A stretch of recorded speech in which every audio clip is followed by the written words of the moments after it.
క్రీస్తు యేసు ప్రభుని ప్రశస్తమైన నామంలో ప్రభునందు ప్రియులైన మీ అందరికీ వందనములను తెలియజేస్తూ ఉన్నాను. దేవుని మహాకృపను బట్టి ఆయన మనందరి ఎడల చేస్తూ ఉన్న ఆశ్చర్య కార్యములను బట్టి మనమందరం కూడా దేవునికి వేలాది వందన స్తుతి కృతజ్ఞతలు చెల్లింప బద్ధులమై ఉన్నాం. మీ మధ్యలోనికి ఇలా రెండవసారి ఆశ్చర్యంగా, మీకెవ్వరికీ తెలియని విధంగా, నాకు కూడా చాలా వరకు తెలియని విధంగా దేవుని ముందస్తు ఆలోచనలలో ఇలాంటి ఒక పరిచర్య వేదిక మీద నేను మరలా ఉండడం, పోయిన సంవత్సరం డిసెంబర్ నెల 15వ తారీఖున మీ మధ్యలో నేనున్న ఆ స్మృతులు, ఆ జ్ఞాపకాలు నాకు చాలా స్పష్టంగా ఉన్నాయి.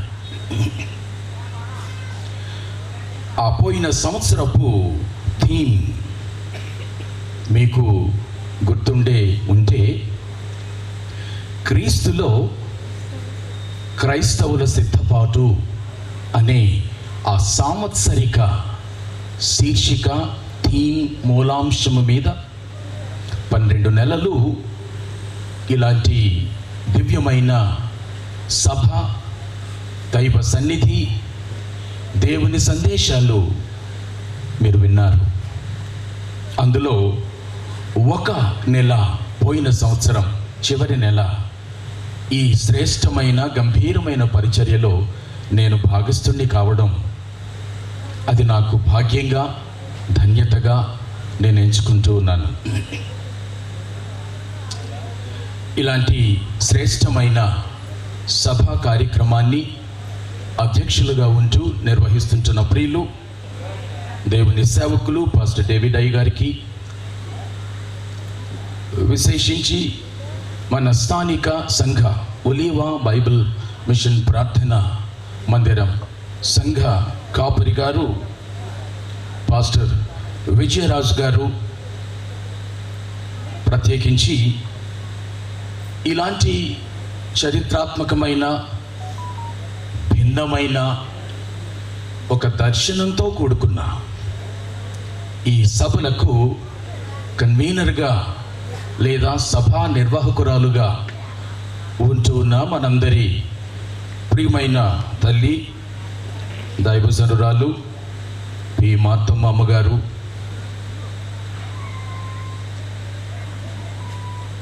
ఈ సందర్భంలో మన మధ్యలో లేకపోయినా కొన్నేళ్ల క్రితం క్రీస్తు ప్రభుని నందు నిద్రించి ఆయన సన్నిధిలో విశ్రమించుచూ ఉన్న ప్రియులు మనందరికీ, ముఖ్యంగా మీ అందరికీ మాస్టారు గారుగా ఉన్న ప్రభు నందు నిద్రించిన ప్రియులు వీరయ్య మాస్టర్ గారు, వారిని జ్ఞాపకం చేసుకుంటూ ఉన్నాం. ఎందుకంటే వారి నుంచి ఈ వరవడి వారి సంతానానికి కలిగింది. చిన్ని కానీ, దేవుడు తనకిచ్చిన మరొక సహోదరుడు కానీ, 4 సహోదరులు కానీ, వీరందరూ కూడా వారి వారి స్థలాలలో, వారి వారి విధానాలలో ఈ గంభీరమైన సంఘ సౌవార్తిక సేవా పరిచర్యలో విరివిగా భాగస్థులై ఉన్నారు. అందుకని వారినందరినీ పేరు పేరున నేను అభినందిస్తూ ఉన్నాను.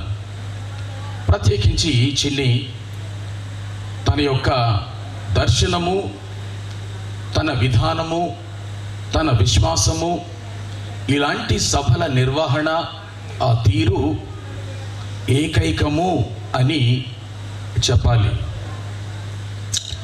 సామాన్యంగా సభలు ఇలా ఉండవు. ఇంత క్రమశిక్షణతో, ఇంత ముందస్తు ప్రణాళికతో, మెటిక్యులస్గా పూసుకు పుల్ల ఏమంటారో నాకు తెలియదు, అంత జాగ్రత్త తీసుకుంటూ ప్రారంభ ప్రార్థన మొదలుకొని ముగింపు గడియ వరకు దేవుని యొక్క ఆత్మ పర్యవేక్షణలో, నడిపింపులో తన్ను తాను అప్పగించుకొని సభను అప్పగించి నిర్వహించే విధానాలు చాలా అరుదుగా ఉంటాయి. నిన్నటి దినాన్న నేను ఊరు పేరు చెప్పను, వ్యక్తుల పేర్లు చెప్పను, మాకు మీటింగులు ఉంటున్నాయండి, పెట్టుకుంటున్నాం అన్నారు ఒక పాస్టర్ గారు. మంచిదండి. ఎవరు వస్తున్నారు ఆయన పేరు కూడా చెప్పను. ఆయన నాకు చెప్పాడు, పాస్టర్లు చాలామంది ఉన్నారు. ఏమండి, మీరు ఆ ఫలానా ఆయన్ని పిలుస్తున్నారు, మంచిదే, కానీ ఆయన క్రైస్తవ సైద్ధాంతిక పునాది మీరు ఎరిగే పిలుస్తున్నారా, లేక ఆయన్ని పిలిస్తే జనాలు వస్తారని పిలుస్తున్నారా అని అడిగాను. మీకు జనాలే కావాల్సి వస్తే ఇలాంటి వేదిక కట్టి రికార్డ్ డ్యాన్సులు వేస్తే వస్తారు.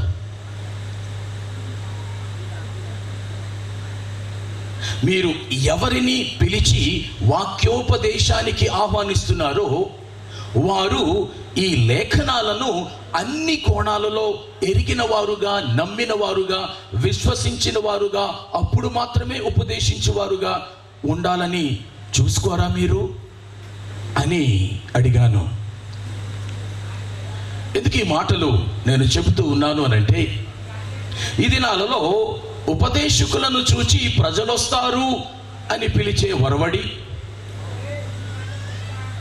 ఉపదేశకులకున్న సెలబ్రిటీ షిప్ను బట్టి ఆ సభలు గంభీరంగా జరుగుతాయి, జనసందోహాలు వస్తాయి అన్న ఒక లక్ష్యముతో సభలు నిర్వహించుకుంటున్న నేటి కాలపు నేపథ్యములో ఎవరు వచ్చి ఈ రాత్రి మీకు వాక్యోపదేశం చేస్తారో మీకు తెలియని రీతిలో ఒక పాంఫ్లెట్ లేదు, ఒక ప్రకటన లేదు, ఒక ప్రమోషన్ లేదు. అందుకే మిమ్మల్ని చూస్తూ ఉంటున్నప్పుడు మీరు ఏవి ఆశించి వచ్చిన వారుగా నేను భావించడం లేదు. మీరు కేవలము ఆ ఇవ్వబడిన అంశానికి మాత్రమే ఆకర్షితులై, లేదా ఈ క్రీస్తు యేసు ప్రభుని సభకు మాత్రమే, పిలుపుకు మాత్రమే స్పందించిన వారై ఈ చోటికి మీరు వచ్చారు. మీరెంత ఆసక్తి కలిగి ఈ సభాస్థలికి వచ్చారు అన్నది నా కళ్ళకు స్పష్టంగా కనిపిస్తుంది. అందుకని ఈ సభలు చాలా భిన్నమైనవి అని నేను జ్ఞాపకం చేసుకుంటూ, ప్రభుని రాకడ పర్యంతము ఇలాగే ఈ ఒలీవ ప్రార్థనా మందిరం, ఈ సంఘం ఆసక్తి కలిగిన వారిని ఉజ్జీవింప చేయడానికి, ఆసక్తి కలిగిన వారి ఆధ్యాత్మిక జీవితాన్ని ప్రభావితం చేయడానికి ఇలా కొనసాగాలని నేను ఆశపడుతూ ఉంటున్నాను. ఈ సంవత్సరానికి ఎన్నుకున్న థీమ్, పోయిన డిసెంబర్ నెలలోనే చిన్ని మనస్సులో ఈ మాటలు ఇవి తిరుగుతూ ఉన్నాయి. ఈ మాటలు నేను డిసెంబర్ నెలలోనే విన్నాను. దానికి ఒక స్పష్టమైన రూపాన్ని తీసుకువచ్చి ఈ సంవత్సరము జనవరి, ఫిబ్రవరి, మార్చ్ 3 నెలలు ఇలాంటి సదస్సులు జరిగాయి. ఇదిగో ఏప్రిల్ నెలలో మరలా ఒకసారి ఈ సంవత్సరము నేను మీ మధ్యలో ఉండడం ఇదెంతో ధన్యతగా భావిస్తున్నాను. ఈ థీమ్ చాలా కఠినమైన థీమ్. ఎందుకు అడిగాడో నాకు తెలియదు. మీకు భయం కలుగుతుందా అని చిన్ని మనల్ని అడగడం జరిగింది. మీకు భయం కలుగుతుందో లేదో నాకు తెలియదు, కానీ నాకు వణుకు వస్తుంది. నేను నిజంగానే భయంగా ఉన్నాను. నిజంగానే ఇలాంటి థీమ్ అన్నది ఈ సంవత్సరానికి మీరు కలిగి ఉండడం మీకెంత సాహసం అని నేను అడుగుతున్నాను.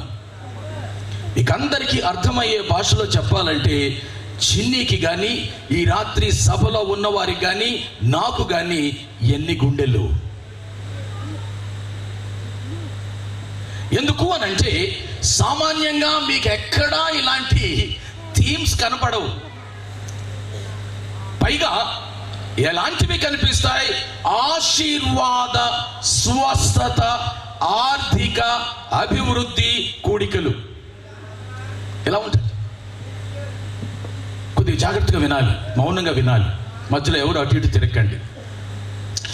ఆ బ్యానరు అలా చూడగానే చాలా టచ్ అవుతుంది మనకి. ఆశీర్వాద, స్వస్థత, అభివృద్ధి, ఆధ్యాత్మిక, రక్షణ, సువార్త కూడికలు. చాలా అరుదుగా ఒక సెమినార్లో, ఒక వర్క్షాప్లో ఎంతో లోతుగా ఆలోచించిన సదస్సుల్లో ఇలాంటి భారీ మూలాంశాలు ఉంటాయి. ఈ రాత్రి వేళలో నేను మిమ్మలను మానసికంగా, శారీరకంగా ఈ థీమ్ పాఠాలు వినడం కోసం సిద్ధంగా ఉండాలని నేను కోరుకుంటున్నాను. దేవుని వాక్యము మాట్లాడుతూ ఉంటే మనస్సులు నొచ్చుకోవచ్చు, గాయాలు కలగవచ్చు. మన సంఘాలలో, మన కుటుంబాలలో, మన వ్యక్తిగత జీవితాల్లో ఉన్న కొన్ని సంఘటనలు దేవుని వాక్యము పైకి ఎత్తి చూపిస్తూ ఉంటే నీకు మంట పుట్టవచ్చు. అది బోధకుడనైన నాతో సహా వేదిక మీద ఉన్న బోధకులు, ఇంకెక్కడైనా ఉన్న బోధకులు, ఈ ఆన్లైన్లో ఈ మాటలు బహుశా ఇవాళ లైవ్లో చూస్తూ ఇక ముందు ఎప్పుడైనా చూడబోయే ఎవరికైనా నొప్పి పుట్టించే మాటలు నా ఎదురుగానే ఉంది. ఎదుటివానికి బోధించు, నీకు నీవే బోధించుకొనవా?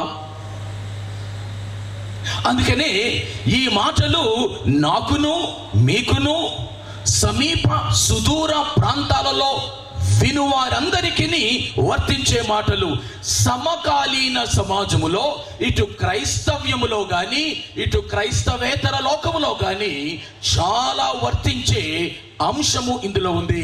ఒక ప్రసంగముతో నేను దీనిని సంపూర్ణం చేయలేను, కానీ ఈ రాత్రి ఎంతో కొంత స్థాయిలో ఈ మాటలు వాక్యపు వెలుగులో మనం మాట్లాడుకోవాలి. ఈ నెలకు ఇదే ఆఖరి కూటము, లేదా ఈ నెలకు ఇది ఒకే ఒక కూటము. ప్రియులారా, థీమ్ ఇలా చెప్తుంది. దానిని 2-3 ముక్కలుగా నేను విడగొడితే, భ్రమపరచు ఆత్మకు బలైపోతున్న క్రైస్తవ్యము.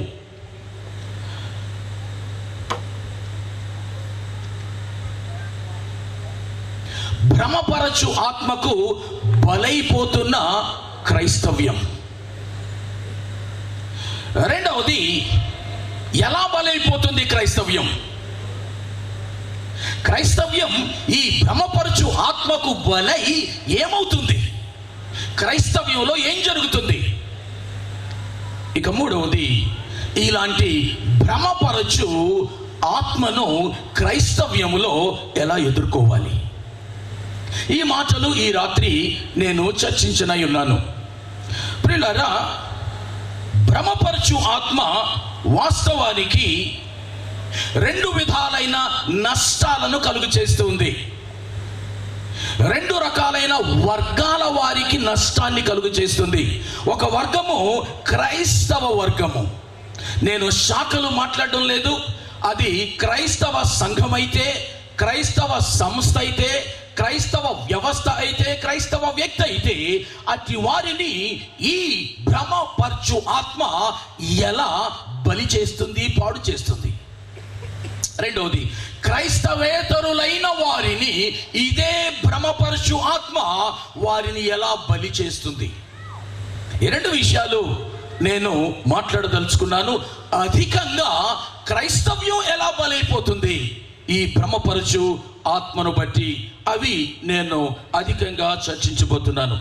ఈ నేటి ధ్యానం కోసం మనం ఎన్నుకున్న వాక్య భాగము 1 యోహాను పత్రిక 4వ అధ్యాయము మొదటి 6 వచనాలు.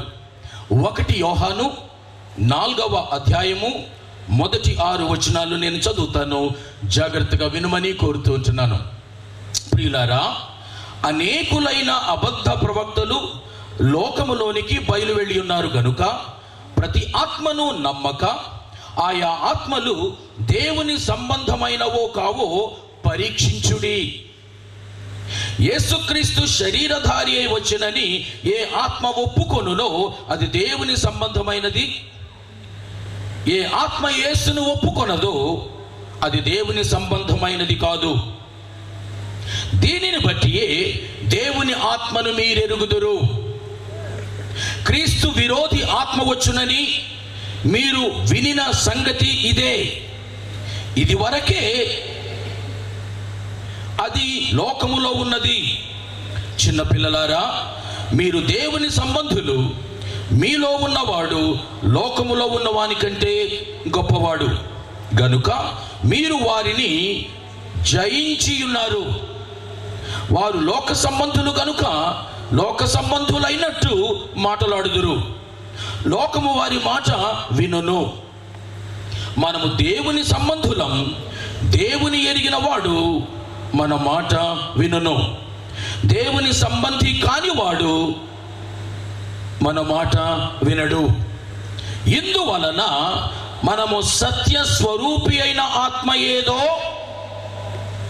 భ్రమపరచు ఆత్మ ఏదో తెలుసుకొనుచున్నాము. చిన్న ప్రార్థన చేసుకుందాం. సర్వోన్నతుడు అయిన దేవానికి స్తుతులు స్తోత్రాలు. ఈ రాత్రి నబీపేట్ గ్రామంలో నెలకు ఒకసారి ప్రత్యేక సాంవత్సరిక మూలాంశముతో వివిధ దేవుని సేవకులను ఆహ్వానిస్తూ నిర్వహిస్తూ ఉంటున్న సంఘ క్షేమం కోసం, సమాజ రక్షణ కోసం సంకల్పించిన ఈ నిరంతర నెలవారీ సదస్సులను బట్టి మీకు స్తోత్రాలు. చిన్ని తనకు మీరిచ్చిన ఆ దర్శనము, ఆ భారాన్ని బట్టి కుటుంబ సభ్యులందరూ ఆ భారాన్ని పంచుకుంటూ ఉంటుండగా, గ్రామమంతా ఏకీభవించి ఈ కుమారుని బలపరుస్తూ ఉంటుండగా, గొప్ప ఆధ్యాత్మిక ప్రబోధనలు ఈ స్థలములో ప్రతి నెల మీరు అందిస్తూ ఉన్నందుకు స్తోత్రాలు.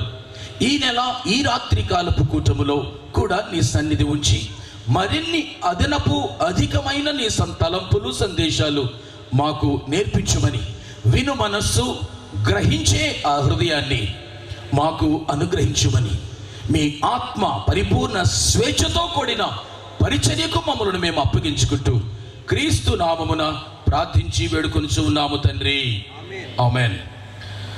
ప్రియులారా, ఈ భాగాన్ని చదువుకున్నాం కదా. ఇందులో చివరి మాట ఇలా ఉంది: ఇందువలన మనము సత్యస్వరూపి అయిన ఆత్మ ఏదో, భ్రమపరచు ఆత్మ ఏదో తెలుసుకొనుచున్నాము.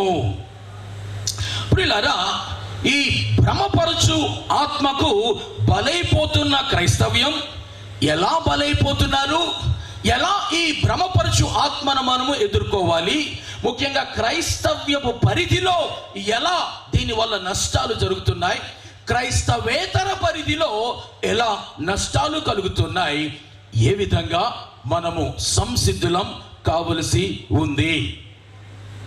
నేను కొన్ని క్రైస్తవ్యములో ఉంటున్న కొన్ని నమ్మకాలు ఈ భ్రమపరచు ఆత్మకు తెలియకుండగానే వీరు బలై వారి క్రైస్తవ ఆధ్యాత్మిక జీవితాన్ని ఎలా నష్టపరుచుకుంటున్నారో కొన్ని అనుభవాలు నేను ఒక శ్లోకాలు లేదా సూక్తులు, వాక్యాల రూపంలో మీ ముందు ఉంచుతాను.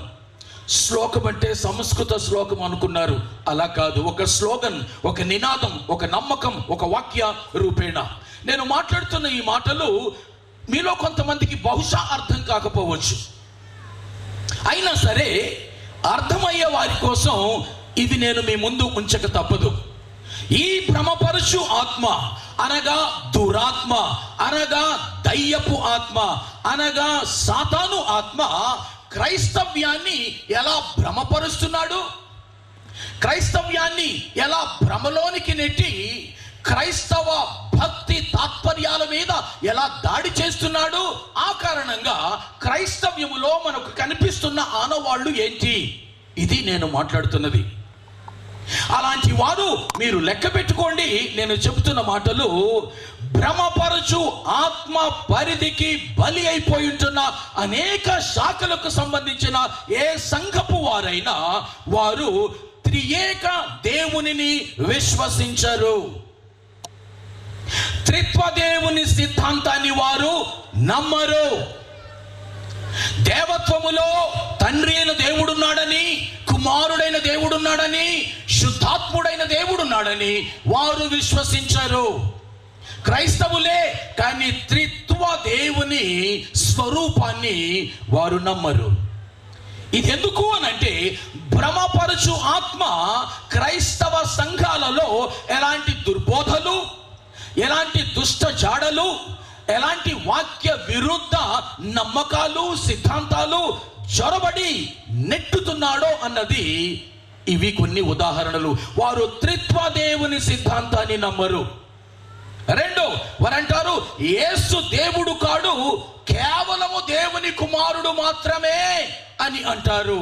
ఇది ఒక భ్రమపరిచే దుర్బోధ. భూమి మీద యేసుక్రీస్తు దైవత్వాన్ని కోల్పోయాడు. ఆయన కేవలము నేల మీద ఉన్నప్పుడు మానవుడే కానీ దేవుడు కాడు. ఇదొక బోధ. ఆయన అంటాడు, ఒక ఆయన, పేర్లు కాదు ముఖ్యం మనకి, వారు ఎక్కడ భ్రమపరచు ఆత్మకు లొంగి వారు దుర్బోధలో, దుష్టత్వములో, వాక్య విరుద్ధ స్థితిలో ఉన్నారో ఇది చాలా ప్రాముఖ్యం. ఆయన అంటాడు, ఈ భూమి, ఈ నేల దేవుడు నివసించడానికి సరిపడదండి. దేవుడు నివసించడానికి ఈ నేల తయారు కాలేదు. మానవుడు మాత్రమే నివసించడానికి ఈ నేల తయారైంది. కాబట్టి నేల మీద ఉన్న యేసు అనే ఆయన నరుడే కానీ దేవుడు కాడు. ఇది ఆయన నమ్మకం. నేను చెప్పాను, చాలా లోతైన మాటలు ఈ రాత్రి వినబోతున్నారు. మీకు అర్థమైనా అర్థం కాకపోయినా సంఘాలను ఏ విధంగా దుష్టుడు భ్రమపరిచి దుష్ట బోధనలోనికి, దుష్ట వరవడిలోనికి తీసుకువెళ్తూ ఉన్న కారణంగా ఎలాంటి ఆనవాళ్లు మనకు కనిపిస్తున్నాయో మీ ముందుకు నేను తీసుకొస్తూ ఉన్నాను. ఒకటి, త్రిత్వ దేవుని నమ్మరు. రెండవది, యేసు దేవుడు కాడు అంటాడు. ఒకవేళ దేవుడైనా పరలోకములోనే దేవుడు, కానీ నేల మీద ఆయన దేవుడు కాడండి. ఎందుకంటే ఈ నేల మీద దేవుళ్ళు జీవించలేరు. ఇది మానవుని కోసమే, నివాసం కోసమే తయారు చేయబడింది. అందుకని నేల మీద యేసు దేవుడు కాడు. భ్రమపరచు ఆత్మ వలన నేటి క్రైస్తవ్యములో దొర్లుతున్న ఇలాంటి దుష్ట పోకడలు, సిద్ధాంతాలు. నాలుగవది, దేవునికి మనుషులేరుగా దేవునితో కనెక్ట్ కాలేవు. మధ్యలో గురువులు ఉండాలి, లేదా మాతలు ఉండాలి, లేదా పాస్టర్లు ఉండాలి, లేదా రెవరెండ్లు ఉండాలి. వారి ద్వారానే నీవు దేవునితో కనెక్ట్ అవుతావు. భ్రమపరచు దురాత్మల వల్ల ఇలాంటి బోధలు సంఘాలలో ఉంటున్నాయి. మీరు విన్నారో లేదో ఇలాంటివి. ఐదవది, రక్షణ అనేది ఉంది. చూసారు, ఇందాక సహోదరి పాట పాడి, ఈ సభలు ఇంకను యేసుక్రీస్తు ప్రభుని స్వీయ రక్షకునిగా అంగీకరించని వారి కొరకు ఉద్దేశించినవి. అవును, ఒకవైపు క్రైస్తవులమైన మనము వాక్య బోధన తీసుకుంటూనే ఈ స్వరము వింటున్న క్రైస్తవేతర నబీపేట మన స్నేహితులు, ఆత్మీయులు, వివిధ భక్తి మార్గాల్లో ఉన్నవారు సత్య మార్గమైన యేసుక్రీస్తు సువార్తను విని రక్షించబడాలి అన్న ఆశతో ఈ సభలు నిర్వహించడం జరుగుతుంది. కాబట్టి ఈ రక్షణకు సంబంధించిన భ్రమపరిచే, దురాత్మ బోధించే ఒక దుర్బోధ ఏంటి అని అంటే, రక్షణ నువ్వు చేసే మంచి క్రియల మీద ఆధారపడింది. నీ పనులు బాగా ఉంటే నువ్వు రక్షించబడుతున్నట్టే, నీ క్రియలు బాగా లేకపోతే నీవు రక్షించబడలేనట్టే. ఒక హైందవ సిద్ధాంతములో, విధానములో రక్షణ అంటే ఏంటి అని వారి విశ్వాసాన్ని అడిగితే, నీ కర్మ బాగుంటే నీవు మోక్షానికి వెళతావు అంటారు వాళ్ళు. కర్మ అంటే అర్థం ఏంటమ్మా? కర్మ అంటే క్రియలు. నువ్వు చేసే క్రియలు బాగుంటే నువ్వు బ్రహ్మలో లీనమవుతావు. కానీ బైబిల్ దానికి పూర్తిగా విభిన్నంగా మాట్లాడుతుంది. నీ క్రియల వలన నీవు మోక్షానికి చేరలేవు. కానీ క్రైస్తవ్యంలో చాలా మంది యేసు ప్రభు నమ్ముకోవాలండి, నమ్ముకోవడం మంచిదే, కానీ నమ్మికతో పాటు నీ క్రియలు కూడా బాగుండాలి. నీ మంచి క్రియలు, నువ్వు యేసు ప్రభు నమ్ముకోవడం, ఈ రెండు కలిపి నీకు రక్షణ సిద్ధిస్తుంది అన్న భ్రమపరచు ఆత్మ బోధ క్రైస్తవ్యంలో ఉంది. అనేకమైన విషయాలు ఈ నేటి క్రైస్తవ సమాజంలో భ్రమపరుచు దురాత్మ ఆ సంఘాల్లోనికి తీసుకొస్తున్నాడు. చాలా మంది బోధిస్తున్న బోధకుల నోట ఒక మాట తరచూ వినిపిస్తూ ఉంటుంది. మీరు వినే ఉండాలి, దేవుడు నాకు బయలుపరిచాడండి, దేవుడు నాకు బయలుపరిచాడు, ప్రియులారా దేవుడు నాకు బయలుపరిచాడు, దేవుడు నాకు బయలుపరిచాడని పదే ఎవడైనా మాట్లాడుతూ ఉంటే అది భ్రమపరచు ఆత్మ వలన జరుగుతున్న పరిస్థితి. ప్రియులారా, దేవుడు ఏమేమి మానవులకు బయలుపరచనై ఉన్నాడో అవన్నీ ఈ గ్రంథములో బయలుపరిచాడు. పూర్వకాలమందు నానా సమయములలో నానా విధాలుగా మాట్లాడిన దేవుడు ఈ దినములలో తన కుమారుని ద్వారా లేఖనముల ద్వారా ఆయన మాట్లాడుతున్నాడు. ఈ బైబిలుకు ఆవల మరొక ప్రత్యక్షత లేదు.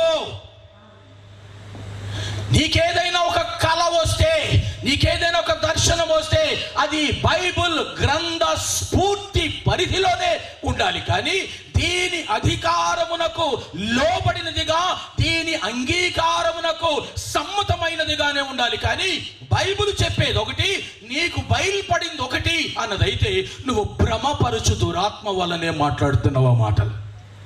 కానీ వినేవారికి ఆ మాటలు, అమ్మో అయ్యగారికి బయలుపడిందట నా గురించి, అయ్యో అమ్మగారికి నా గురించి ప్రత్యక్షత వచ్చిందట. ప్రియమైన దేవుని బిడ్డలారా, ఇది భ్రమపరుచు దురాత్మ వల్ల మట్టుకు మాత్రమే సిద్ధిస్తుంది. వాక్యము ఊసెత్తకుండా రాత్రి నాకు కల వచ్చింది, మొన్న నాకు దర్శనం వచ్చింది, అన్ని దర్శనాలు అన్ని కళల గురించి నేను మాట్లాడడం లేదు. కానీ నోరు విప్పితే నాకు కల వచ్చింది, నోరు విప్పితే నాకు దర్శనం వచ్చింది, నోరు విప్పితే నాకు బయలుపడింది. ఇవి భ్రమపరిచే దురాత్మ వల్ల మట్టుకు మాత్రమే సిద్ధించే మాటలు ఇవి. ఇది నేను దేనితో పోలుస్తున్నానంటే, బయట సమాజంలో చిలక జోష్యం చెప్పేవాళ్ళు, జాతకాలు చెప్పేవాళ్ళు, నీ భవిష్యత్తు చెప్పేవాళ్ళు వారితో సమానం. జాగ్రత్త సుమా, వాక్యము చెప్పని దాని గురించి మాట్లాడి వారు భ్రమపరచు ఆత్మ అధీనములోనే వారు ఉన్నారు అని. మరికొంతమంది, నీకు జబ్బు చేసిందా, విశ్వాసాన్ని సాధన చెయ్యు, వైద్య సహాయం నువ్వు తీసుకోవాల్సిన అవసరం లేదు, విశ్వాసం ఉండగా వైద్యం ఎందుకు? ఇలాంటి దుర్బోధలు కూడా భ్రమపరచు బోధలు క్రైస్తవ్యంలోనే ఉంటూ ఉన్నాయి. 3-4 రోజుల క్రితం నేను ఒక ఊళ్ళో ఉన్నాను వాక్య పరిచయం చేయడానికి. నిజానికి నేను ఇది 5వ రోజు, 6వ రోజు రేపు ఇంటికి వెళ్ళబోతున్నాను. దీనితో 7 సదస్సులలో వరుసగా మాట్లాడుతూ వస్తున్నాను నేను. అందులో ఒక సదస్సు ఈ 6 రోజుల్లో ఒక ఆమెను, ఆమె భర్త, బిడ్డలను పాస్ట్గా చూపిస్తూ, వీరు క్రైస్తవేతరులండి, ఒకప్పుడు క్రీస్తు అంటే గిట్టిన వారండి, పాస్టర్ గారులు అంటే గిట్టిన వారండి, ఆశ్చర్యంగా ప్రభువు నమ్ముకున్నారండి, చాలా సమర్పించుకున్నారండి అని ఆ పాస్టర్ గారు అబ్బాయి నాకు చెబుతూ, ఆమె మందులు వేసుకోదండి, మందులు కూడా వేసుకోదండి. ప్రియులారా, జాగ్రత్త సుమా, భ్రమపరచు ఆత్మల యొక్క బోధలన్నీ చాలా జారుడి విధంగా ఉంటాయి. ఏవండి, విశ్వాసం కలిగి ఉంటే తప్ప అన్నట్టుంటాయి. తప్పు కాదు. విశ్వాసముతో నీ రోగమును నీవు బాపుకోవడం తప్పు కాదు. కానీ వైద్యమొద్దు అని బోధిస్తున్నావే, అది తప్పు. ఎందుకంటే ఈ వైద్యము అవసరత పడినప్పుడు ఈ వైద్య పరిచర్య అన్నది ఏ డాక్టరు సృజించినది కాదు, అది పరమ వైద్యుడైన క్రీస్తు యేసు ప్రభు వైద్య విధానాన్ని సృష్టిలో ఉంచాడు. కాబట్టి విశ్వాసము సాధన చేస్తూనే ఏ వ్యాధికి ఏ టాబ్లెట్ అనేది శాస్త్రజ్ఞులు ముందుగా కనుగొని నిర్దేశించారు. కాబట్టి అట్టి జ్ఞానాన్ని దేవుడు వారికి ఇచ్చాడు. కాబట్టి వైద్య సహాయాన్ని తీసుకోవడం అది అనాధ్యాత్మికం కాదు, అది అవిశ్వాసం అంతకంటే కాదు. నీకు విశ్వాసం ఉంటే సాధన చెయ్యు. అనేక మంది దినాన వారు వైద్య సహాయం తీసుకుని ఉంటే బ్రతికి ఉండేవారు అని ఇది నాన్న యుఎస్ లో, వెస్ట్ లో చాలా మంది ఇలాంటి భ్రమపరచు ఆత్మల బోధలకు లోబడై సునాయాసంగా వారు జబ్బు పోగొట్టుకోవలసిన చోట వారు నశించి మరణించిపోయిన సంఘటనలు ఉన్నాయి. భ్రమపరచు దురాత్మలు ఇలాంటివి మన మధ్యలో క్రైస్తవ్యంలో నింపుతూ ఉన్న విషయాన్ని జ్ఞాపకం చేస్తున్నాను. ఇంకేంటండి, క్రైస్తవ్యంలో ఆత్మ ఫలాలు కనబడకుండా ఆత్మ వరాల గురించి ఎక్కువగా మాట్లాడతారు. ఆత్మ ఫలాలు ఉన్నాయి చూసారు, చెప్పండి.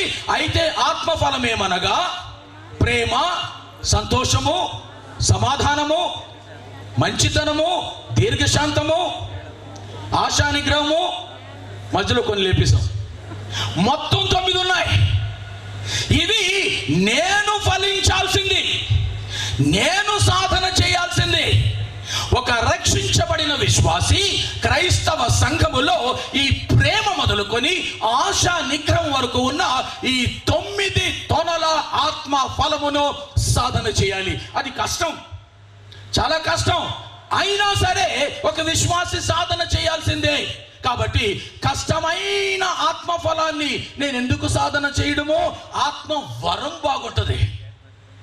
ఆత్మ వరము ఇతరులను మెప్పిస్తుంది. ఆత్మవరము నన్ను స్టేజి ఎక్కిస్తుంది. ఆత్మవరము నాకు అవార్డులు, రివార్డులు, ప్రశంసలు తీసుకొస్తుంది. ఆత్మవరము నన్ను అందరూ గుర్తించేట్టు చేస్తుంది. ఆత్మ ఫలమును నిర్లక్ష్యము చేసి ఆత్మ వరమును మాత్రమే పైకెత్తే బోధ దుర్బోధ. అది భ్రమపరచు ఆత్మ నుండి కలిగిన బోధ. ఒక క్రైస్తవ విశ్వాసి ఆత్మ వరములు ఎలా శ్రద్ధతో సాధన చేస్తాడో, ఆత్మ ఫలమును కూడా అదే శ్రద్ధతో సాధన చేయాలి. ఈ రెండు కూడా విశ్వాసికే దేవుడిచ్చాడు. కాబట్టి ప్రియులారా, ఇలా కాకుండా ఆత్మ ఫలాన్ని అడిచి ఆత్మ వరాన్ని మాత్రమే పైకెత్తి పెట్టి మాట్లాడే బోధకులు, ఈ రకమైన వరవడి కలిగిన సంఘాలు భ్రమపరచు ఆ ఆత్మ క్రింద ఉన్నాయి అని జ్ఞాపకం చేస్తున్నాను. అలాగే భాషలు మాట్లాడేవారు, భాషలు మాట్లాడడం తప్పు కాదు. అది నీవు వ్యక్తిగతంగా భాషల కృపా వరాన్ని కలిగి ఉంటే, అది నీవు దేవునిని ఆరాధించినప్పుడు, ప్రార్థించినప్పుడు నీవు ఒంటిగా ఉండే చోట నువ్వు చేసుకోవాలి. ఎందుకంటే ఇది నాన్న భాషల అవసరత ఏమీ ఇక్కడ లేదు. నేను మాట్లాడుతున్న తెలుగు భాష మీ అందరికీ స్పష్టంగా అర్థమవుతుంది. ఇక్కడ ఆఫ్రికా నుంచి సడన్ గా దిగొచ్చిన వాళ్ళు ఎవరు లేరు. అలా దిగి వచ్చిన వాళ్ళు ఉంటే ప్రభు నాకు ఇచ్చిన ఆత్మ వరము, అందులో భాషల వరం వలన మాట్లాడుతూనే నేను మునుపు నేర్వని ఆ ఆఫ్రికా భాషను దేవుని ఆత్మ సహాయంతో మాట్లాడేస్తాను. అది ఆటోమేటిక్గా వస్తుంది. ఎందుకు? ఇక్కడున్న తెలుగు వాళ్ళ మధ్యలో ఒక 10 మంది ఆఫ్రికా దేశపు వాళ్ళు ఉన్నారు. వారికి నా తెలుగు భాష అర్థం కావడం లేదు. కాబట్టి పరిశుద్ధాత్ముడు నాకు అప్పటికప్పుడు ఆశ్చర్యంగా ఆఫ్రికా భాషను ఇస్తే నేను మధ్యలో ఆఫ్రికా భాష మాట్లాడుతుంటే వారికి అర్థమవుతుంటుంది. అవసరం లేదే. అయితే భాషల ద్వారా మనము వ్యక్తిగతంగా సంఘములో దేవుని ఆరాధించుకోవడానికి అవకాశం ఉంది. కానీ ఆమె భాషలు మాట్లాడుతుంది, నేను మాట్లాడాలేమో. ఆమె భాషలు ఎలా ఉన్నాయి? నా నోటితో నేను అనలేనండి. కాబట్టి అదే ఆమె కూడా అనుకరించడం ఉంది. చూసారు, ఇది భ్రమపరచు ఆత్మ వలన కలిగే వెర్రిపోకడే తప్ప పరిశుద్ధాత్మకు అందులో ప్రమేయం లేదు. దీనిని వేదిక మీద నుంచి పాస్టర్లు ఎగదోస్తూ ఉంటారు, పాస్టర్లు ఎగదోస్తూ ఉంటారు, సంఘ పెద్దలు ఎగదోస్తూ ఉంటారు. ఉన్న 500-600 మధ్యలో వీళ్ళు అర్థం కానిది ఏదో మాట్లాడుతూ ఉంటే ఈమె స్పెషల్, ఈయన స్పెషల్ అని అనుకోవడానికే తప్ప నువ్వు మాట్లాడిన భాష యొక్క అర్థం నీకు తెలుసా అని అడిగితే నువ్వు చెప్పలేవు. ఈ దినాన్న ఇంత దారుణమైన భ్రమపరచు ఆత్మ మూలముగా క్రైస్తవ్యపు పరిధిలో ఉన్న సంఘాలలో తప్పుదారి పట్టిస్తున్న విషయాలు. అంతేనా? ఇంకేంటండి? భ్రమపరచు ఆత్మ ఇంకెలా క్రైస్తవ్యంలో జరబడుతూ ఉంది? పాస్టర్లకు లేదా రెవరెండ్లకు, అపోస్తులు అనబడుతున్న వారికి, వీరందరికీ కూడా దేవుని కంటే, క్రీస్తు కంటే మించిన పెద్ద పీట వేసి కూర్చోబెట్టడం. ఇది చాలా ప్రమాదకరమైన వరవడి. అనగా బోధకులు, సంఘములో ఉంటున్న పెద్దలు వారు పెద్ద పీటలను కోరుకునేవారు, గుర్తింపును కోరుకునేవారు, క్రీస్తు పైన హెచ్చింపును కోరుకునేవారు. వారు ఎలాంటి స్థితిలో ఉన్నారో వారి సంఘాలు కూడా వారిని అలాగే పైకి ఎత్తుపడుతూ ఉంటున్నాయి. కాబట్టి ప్రియులారా, భ్రమపరుచు ఆత్మ కలిగించే మరొక ఘోరమైన దుస్సాంప్రదాయము క్రైస్తవ్యములో ఏంటంటే, దేవుని కంటే మనుషులను, అతడు పాస్టర్ కావచ్చు, అతడు రెవరెండ్ కావచ్చు, మరెవరైనా కావచ్చు, దేవుని కంటే అధిక స్థానాన్ని కట్టబెట్టే వరవడి ఏ సంఘములో కనిపిస్తుందో అది భ్రమపరుచు ఆత్మ వలన ఆ సంఘములో అది కనిపిస్తుంది. ఇంకేంటి సంఘాలలో గనుక మన బిడ్డలకు మనకు వివాహాలు ఆ సందర్భాలు వచ్చినప్పుడు భ్రమపరిచే ఆత్మ చేసే మరొక భ్రమ ఏంటో తెలుసా? నీ కులమేంటి? ఆ కులపు అమ్మాయినే పెళ్లి చేసుకో, ఆ కులపు అబ్బాయినే వెతికి పెళ్లి చేసుకో. భ్రమపరుచు ఆత్మలో కుల వ్యవస్థ గురించిన పట్టింపులు ఉంటున్నాయి, కానీ క్రైస్తవ సంఘములో అది ఉండడానికి అవకాశము లేదు. ఏ భేదము లేదు. పురుషుడని, స్త్రీ అని, గ్రీకు దేశస్థుడని, సిథియనుడని, యూదుడని, హెల్లెనీయుడని, క్రీస్తు నందు ఏ భేదమును లేదు. క్రీస్తు నందు అందరూ ఒకటై ఉన్నారు. అన్ని కులాలు, అన్ని వర్గాలు, అన్ని వర్ణాలు, అన్ని ప్రాంత ప్రజలు, పురుషులు, స్త్రీలు ఏ భేదము లేక రక్షించబడిన వారందరూ క్రీస్తు ప్రభుని స్వరక్తమిచ్చి కొనుక్కున్న సంఘములో వారు ఏక స్థాయిలో ఉన్నారు. అనుకోకుండా నీకు కుదిరితే నీ కులంలో ఉన్న అమ్మాయినో అబ్బాయినో పెళ్లి చేసుకో అంటే దేవుని చిత్తము ఒకే కులములో ఉన్న అబ్బాయికి అదే కులములో ఉన్న అమ్మాయి ఇవ్వడు అని కాదర్థం. కానీ నీవు దానికోసమే కనిపెడుతున్నావు. నీకు కుల పట్టింపులు ఎక్కువగా ఉన్నాయి, నీకు ప్రాంత పట్టింపులు ఎక్కువగా ఉన్నాయి, నీకు ఆదాయ సంపద పట్టింపులు ఎక్కువగా ఉన్నాయి. ఇది భ్రమపరుచు ఆత్మ వల్లనే సంఘములో జరుగుతూ ఉన్నాయి. ప్రియమైన దేవుని బిడ్డలారా, ఇవన్నీ నేను ముందే చెప్పాను, ఇవి సంఘాలలో ఉన్నాయి. మీలో కూడా ఉండి ఉంటే నువ్వు భయపడాలి రాత్రి. ఎందుకంటే ఇది భ్రమపరుచు ఆత్మ వల్ల మాత్రమే సంఘాల్లో జరుగుతున్న దుష్ట సాంప్రదాయాలు.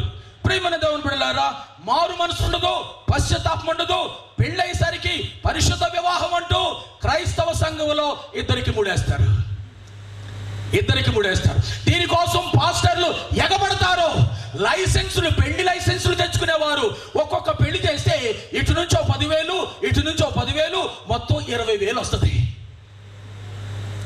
మన దేవుని బిడ్డలారా, నువ్వు దాన్ని పరిశుద్ధ వివాహం అని అంటున్నావే, అది వెక్కిరిస్తున్నావు. అది పరిశుద్ధ వివాహం కాదు. ఒకడు ఎప్పుడు పరిశుద్ధుడు కాగలడు? యేసును విశ్వసించినంత మాత్రానే ఒకడు నీతిమంతుడుగా మార్చగలడు, అతడు పరిశుద్ధుడు కాగలడు. కానీ పెళ్లి కోసం బాప్తిస్మాలు ఇవ్వడం,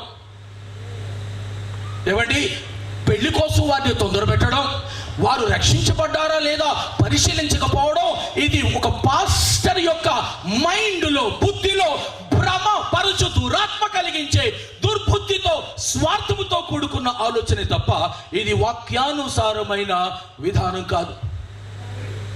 ఇంకొక భ్రమపరుచు ఆత్మ ఆ మధ్య కాలంలో ఎంతగానో సంఘాలను గలిబిలి చేయడం మొదలుపెట్టింది. యేసుక్రీస్తు ప్రభు ఈ బైబిల్లోనే లేడండి, అన్ని గ్రంథాల్లో ఉన్నాడు. రామాయణంలో ఉన్నాడు, భారతంలో ఉన్నాడు, భగవద్గీతలో ఉన్నాడు. ఎక్కడ లేడండి? యేసు ప్రభు అన్ని చోట్ల ఉన్నాడు. రాముని తోటోడే యేసుక్రీస్తు. మా దగ్గర యేసుక్రీస్తు, మీ దగ్గర రాముడు. మా దగ్గర యేసుక్రీస్తు, మీ దగ్గర కృష్ణుడు. ఇలా మాట్లాడిన క్రైస్తవ్యములోని బోధకులు భ్రమపరుచు దురాత్మ క్రింద ఉన్నవారు వారితో పోరాడాల్సి వస్తుంది నేటికి. ప్రియులారా, యేసుక్రీస్తు ప్రభువు వారు ఆయన ఈ లేఖనాలలో తప్ప మరి ఎందులోనూ తాను బయలుపరచుకోలేదు. కాబట్టి ప్రియులారా, భ్రమపరుచు ఆత్మలు ఎలాంటి ఆలోచనలు ఉంటాయో చెప్తున్నాను. ఇంకేమంటారు? ఈ బైబిల్ ఉంది చూసారు, ఈ బైబిల్ అంతా దైవ ప్రేరణ కాదండి. అక్కడక్కడ మట్టుకు మాత్రమే దైవావేశితమై ఉన్నవండి. ఆది కాండము నుంచి ప్రకటన గ్రంథం వరకు కవర్ టు కవర్, మొదటి అధ్యాయము మొదటి వచనము మొదటి పదము నుంచి చివరి అధ్యాయము చివరి వచనము వరకు దైవావేశితమైనది కాదండి. కొన్ని అక్కడక్కడే. ఇదొక దుర్బోధ. ఇది భ్రమపరుచు దురాత్మ వలన క్రైస్తవ్యంలో జరబడుతున్న దౌర్భాగ్యకరమైన మరొక పరిస్థితి. ప్రియులారా, ఇంకెలా ఈ భ్రమపరచు దురాత్మ మన మధ్యలో, క్రైస్తవ్యం మధ్యలో పనిచేస్తున్నాడు అని అంటే, ప్రసంగాలు గట్టిగానే ఉంటాయి, ధాటిగా ఉంటాయి, గొట్టాలు మైకులు ఉంటాయి, వీడియోలు ఉంటాయి, మైకులు పగిలిపోతాయి, ఎక్కడా కూడా పాపాన్ని గురించిన ప్రస్తావన ఉండదు. పాపం గురించిన ప్రస్తావన ఉండదు. నీకు ఈ మేలు కలుగుతుంది, ఆ మేలు కలుగుతుంది, నువ్వు ఆశీర్వదించబడతావు, నువ్వు వర్ధిల్లుతావు, నువ్వు దీవించబడతావు, నువ్వు బాగుపడతావు, ఈ మాటలు తప్ప. చెవులకు ఇంపుగా ఎవరి దురద చెవులతో వచ్చి కూర్చున్నారో వారి దురద తీర్చడానికి బోధకుడు నిలబడి వారి చెవులకు ఇంపైన బోధ బోధించే ఒక దుష్ట సంప్రదాయముతో కూడిన భ్రమపరచు ఆత్మ చేత బంధింపబడిన బోధలు ఉన్నాయి. ఒక ఆమె ఇలా ఉంటుంది, నేనే చూశాను స్వయంగా లైవ్లో. ఆమె హైదరాబాద్కు సంబంధించిన పాస్టర్ అమ్మ. వేదిక మీద చాలా మంది ఉన్నారు, క్రిందన మీలా ఉన్నారు. ఆమె అంటుంది, ఇదిగో మీ కుడికాలు ముందు పెట్టండి, ఇలాగా అందరి చేత ఎలా పెట్టించింది. మీ కుడి చేయి చాపండి, అందరి చేత చాపించి చెప్పండి నేను చెప్తున్నట్టుగా అంటూ ఆ మన్నతుంటే తెలుసా, ఓ డబ్బా మనీ, ఓ డబ్బా రా రా రా నా అకౌంట్లో పడు పడు పడు అంటే వాళ్ళందరూ అంటున్నారు. వెటకరంగా లేదు, ఇది హేళనగా లేదు. దానికి ఆమె ఇచ్చిన వివరణ ఏంటో తెలుసా ప్రియులారా? ఆమె ఇచ్చిన వివరణ తెలుసా? ఒక అంజూరపు చెట్టు కదలని మెదలని, ఆమె దృష్టిలో జీవము లేని ఒక అంజూరపు చెట్టును యేసు శపిస్తే అది మరుసటి క్షణాన శపించబడలేదా? జీవము లేని చెట్టు శపించబడును అంటే, శపించబడినప్పుడు జీవము లేని డబ్బు రా రా రా అంటే రాదా అంటది ఆమె. ప్రియులారా, పేర్లు సంఘాలు అవసరం లేదు. నేను ఎందుకు మాట్లాడుతున్నానంటే, భ్రమపరచు ఆత్మలు. నబీపేటలో ఉన్న నా ఆత్మీయులారా, మీరు చాలా బలమైన ఆహారాన్ని తీసుకుంటున్నారు. మీరు ప్రస్తుత సమకాలీన క్రైస్తవ సంఘాన్ని చీడలా పట్టి చెడగొడుతూ ఉన్న భ్రమపరచు దురాత్మ క్రింద ఉన్న అనేక సంఘటనలు కొన్నింటిని మీ ముందుకు తీసుకొస్తున్నాను, మీరు వింటున్నారు. ఇది మీకు బలమైన ఆహారము. కాబట్టి ప్రియులారా, ఈ ధనము కోసమో దేనికోసమో ఒక విచిత్రమైన వరవడి పరిస్థితి నువ్వు చేయాల్సిన పని లేదు. అది భ్రమపరచు ఆత్మ వల్ల మట్టుకు మాత్రమే జరుగుతుంది. కాబట్టి పాపం గురించి మాట్లాడరు వాళ్ళు. వాళ్ళు నీకు మేలు కలిగే వాటి గురించి, నీకు లాభం కలిగే వాటి గురించి మాత్రమే వారు మాట్లాడుతూ ఉంటారు. ప్రియులారా, ఇంకెలా ఉంటుంది భ్రమపరచు ఆత్మ సంఘాల్లో? సంఘములో ఎక్కడైనా ఎవరిలోనైనా పాపము ఉన్నదని తెలిసినప్పుడు నీకెందుకులే, నీకెందుకు అని చెబుతూ ఎవరి గురించి కూడా ఆమె గురించి ఆయన గురించి పట్టకుండా భక్తులు భక్తి పరుల్లాగా వీళ్ళు నటన చేసే పరిస్థితి కూడా భ్రమపరచు ఆత్మ వల్లనే ఉంది. అంటే అర్థం ఏంటంటే, సంఘములో ఎక్కడైనా చేదైన వేరు ఉంటే దానిని వెంటనే గుర్తించాలి. గుర్తించడం మాత్రమే కాదు, దానిని పెరికి వేయాలి, సంఘములో నుంచి బయటకు విసిరి వేయాలి. అలా వేయకుండా నాకెందుకులే అని కనుక ఊరుకున్నావా, నువ్వు కూడా నన్నెవరు చూడటం లేదులే అని అదే పాపములో కొనసాగుతూ ఉన్నావా, నీవు భ్రమపరచు దురాత్మ క్రింద ఉన్నావు. భ్రమపరచు దురాత్మ నిన్ను నీ ఉన్న పాపపు స్థితిలో ఉండునట్లుగా కొనసాగిస్తుంది అన్న విషయాన్ని జ్ఞాపకం చేస్తున్నాను. ఇంకా భ్రమపరచు దురాత్మ సంఘాలలో ఏ ఏ రూపాలలో కనిపిస్తున్నాడు? బోధలు ఇలా ఉంటున్నాయి, నీవు ఎంత పాపము చేసినా దేవుని కృప నీకు తోడుగా ఉంది కాబట్టి పాపం చేసుకుంటూ వెళ్ళు. ఎందుకో తెలుసా? యేసుక్రీస్తు ప్రభుని యొక్క శిలువ యాగము, పాప క్షమాపణ, ఆ రక్త ప్రోక్షణ, అది నిన్నటి నీ పాపం కోసం, నేటి నీ పాపం కోసం, రేపటి నీ పాపాన్ని కూడా ఆయన క్షమించాడు. కాబట్టి నీ ఇష్టం. నువ్వు పాపం చేయాలని అనుకుంటే నువ్వు చేయవచ్చు అన్న విషయాన్ని వారు మాట్లాడుతున్నారు. దీనిని ఏమంటున్నారు క్రైస్తవ బోధకులు అంటే, దీనిని అదనపు కృప, అధికమైన కృప, ఇలాంటి మాటలు మాట్లాడుతున్నారు. ప్రియులారా, పరిశుద్ధ గ్రంథములో కృప గురించే ఉంది తప్ప ఇక వేరే రకమైన కృప గురించి లేదు. ఈ కృప అవును నీ నిన్నటి పాపాన్ని క్షమించింది, ఈ కృప నీ నేటి పాపాన్ని క్షమించింది, ఈ కృప నీ రేపటి పాపాన్ని కూడా క్షమించింది. దాని అర్థము నువ్వు రేపు ఎల్లుండి పాపాలు చేసుకోమనా, పాపంలో కొనసాగమనా? దేవుని కృప మన ఎడల అత్యధికంగా ఉన్న కారణంగా పాపములు చేసుకుంటూ పో అన్న బోధ ఎక్కడైతే ఉంటుందో, అలాంటి తలంపులు ఎవరిలో అయితే ఉంటాయో వారు భ్రమపరచు దురాత్మల క్రింద ఉన్నారు. పాపం ఎక్కడ విస్తరించునో అక్కడ కృప అధికముగా విస్తరించును. నిజమే. ఎంతవరకు? దేవుని కృప నీ మీద నుండి తొలగిపోని వరకు. దేవుని కృప నీ మీద నుండి తొలగిపోయిందా, నీ పాపము పెరిగిపోయింది, దేవుని కృప నీ మీద తొలగిపోయింది, అప్పుడు నువ్వు లేవు, ఈ నేల మీద నువ్వు ఉండవు. ఆ రోజు సాయంత్రం శీతాకాలం, అది నర్సాపూర్లో ఒక స్నేహితుడు, ఒక సహోదరుడు, ఒక తమ్ముడు నా దగ్గరికి వచ్చాడు మా ఇంటికి. సాయంత్రపు వేళ కానీ చెమటలు పడుతున్నాయి ఆయనకి. అన్నా అన్నా అంటున్నాడు. ఏమైంది తమ్ముడు అని అడిగాను. అంటాడు, అన్నా మీకు తెలుసు కదా, నేను స్టేషన్ పేటలో పలానా చర్చిలో యూత్ లీడర్ని, కీబోర్డ్ వాయిస్తూ ఉంటాను, నాకు ఒక టీం ఉంది. అవును అన్నా, నేను ఒక పాపములో ఉన్నాను, నాకు తెలుసు పాపమని, అందులో ఉండకూడదని తెలుసు, కానీ ఉన్నాను. నాకు భయం వేస్తుంది, నిద్ర పట్టడం లేదు, నిలబడలేదు, కూర్చోలేను, పండుకోలేను. నువ్వు గుర్తుకొచ్చావన్నా, నీ దగ్గరికి వెళ్ళాలని అనిపించింది అని వచ్చాడు. అన్నా, దేవుడు నన్ను క్షమిస్తాడా? ఇది అతడి ప్రశ్న. దేవుడు నన్ను క్షమిస్తాడా అన్న? వణికిపోతున్నాడు, చెమటలు పట్టి ఉన్నాడు, చల్లపూట. అతన్ని చూస్తుండగానే నాకు అనిపించింది, దేవా ఇతన్ని 3 కిలోమీటర్లు నా స్టేషన్ పేట నుంచి నేనున్న గాంధీనగర్ పిల్లిపేట దగ్గరకు నువ్వు ఓరకిన వీడిని నడిపించవు, ఏం చెప్పమంటావు ఈ అబ్బాయికి అని ఆలోచన చేస్తున్నప్పుడు దేవుని యొక్క ఆత్మ నాకు ఇచ్చిన జవాబు ఏంటనంటే, అదే మాట్లాడిన, తమ్ముడు చూడు, నీవు స్టేషన్ పేట నుంచి నేనుంటున్న ఈ చోటికి 3 కిలోమీటర్లు నువ్వు బండి మీద ప్రయాణం చేసి వచ్చావు. దేవుని కృప నీ మీద సంపూర్తి అయిపోయి ఉంటే నన్ను చూడడానికి ఈ 3 కిలోమీటర్లు రావడానికి నువ్వు బ్రతుకుండవు. అయిపోయిందంతే నీ సంగతి. అయినా నా దగ్గరికి 3 కిలోమీటర్లు ప్రయాణం చేసి వచ్చావు అని అంటే, ఇంకా సజీవంగా ఉన్నావు అని అంటే, నువ్వెంత ఘోరమైన పాపములో ఉన్నా దేవుని కృప నీ ఎడల ఇంకా అధికంగా ఉంది కాబట్టి ఉన్నావు నీవు ఇక్కడ. నీ పాపముతో సమానముగా కృప ఉండక, పాపము కంటే ఎక్కువగా కృప ఉండక, పాపము కంటే దేవుని కృప తగ్గిపోతే నువ్వు లేవు, నువ్వు చచ్చిపోతావు. ఇవాళ మనం ఇక్కడ సజీవంగా ఉన్నాము అనంటే అది దేవుని కృప.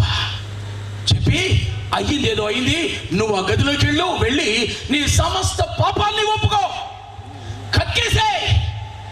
ఎలా చెప్పుకోవాలో అలాగా కన్నీటి పర్యంతము గుండెలు బాదుకొని అంతరంగములో ఉన్న నిజమైన పశ్చాత్తాపంతో పోయి మోకాళ్ళుని ప్రార్థన చేసి ప్రభు ముందు కక్కు.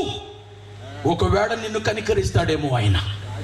అలా చెప్పినప్పుడు ప్రియులారా, ఆ తమ్ముడు ఆ పని చేశాడు, మారు మనసు పొందాడు, పాపములన్నిటిని కూడా ఆయన ఒప్పుకున్నాడు. ముఖంలో కళ కలిగిన వానిగా, హృదయంలో నెమ్మది కలిగిన వానిగా నా దగ్గర నుంచి వెళ్ళాడు.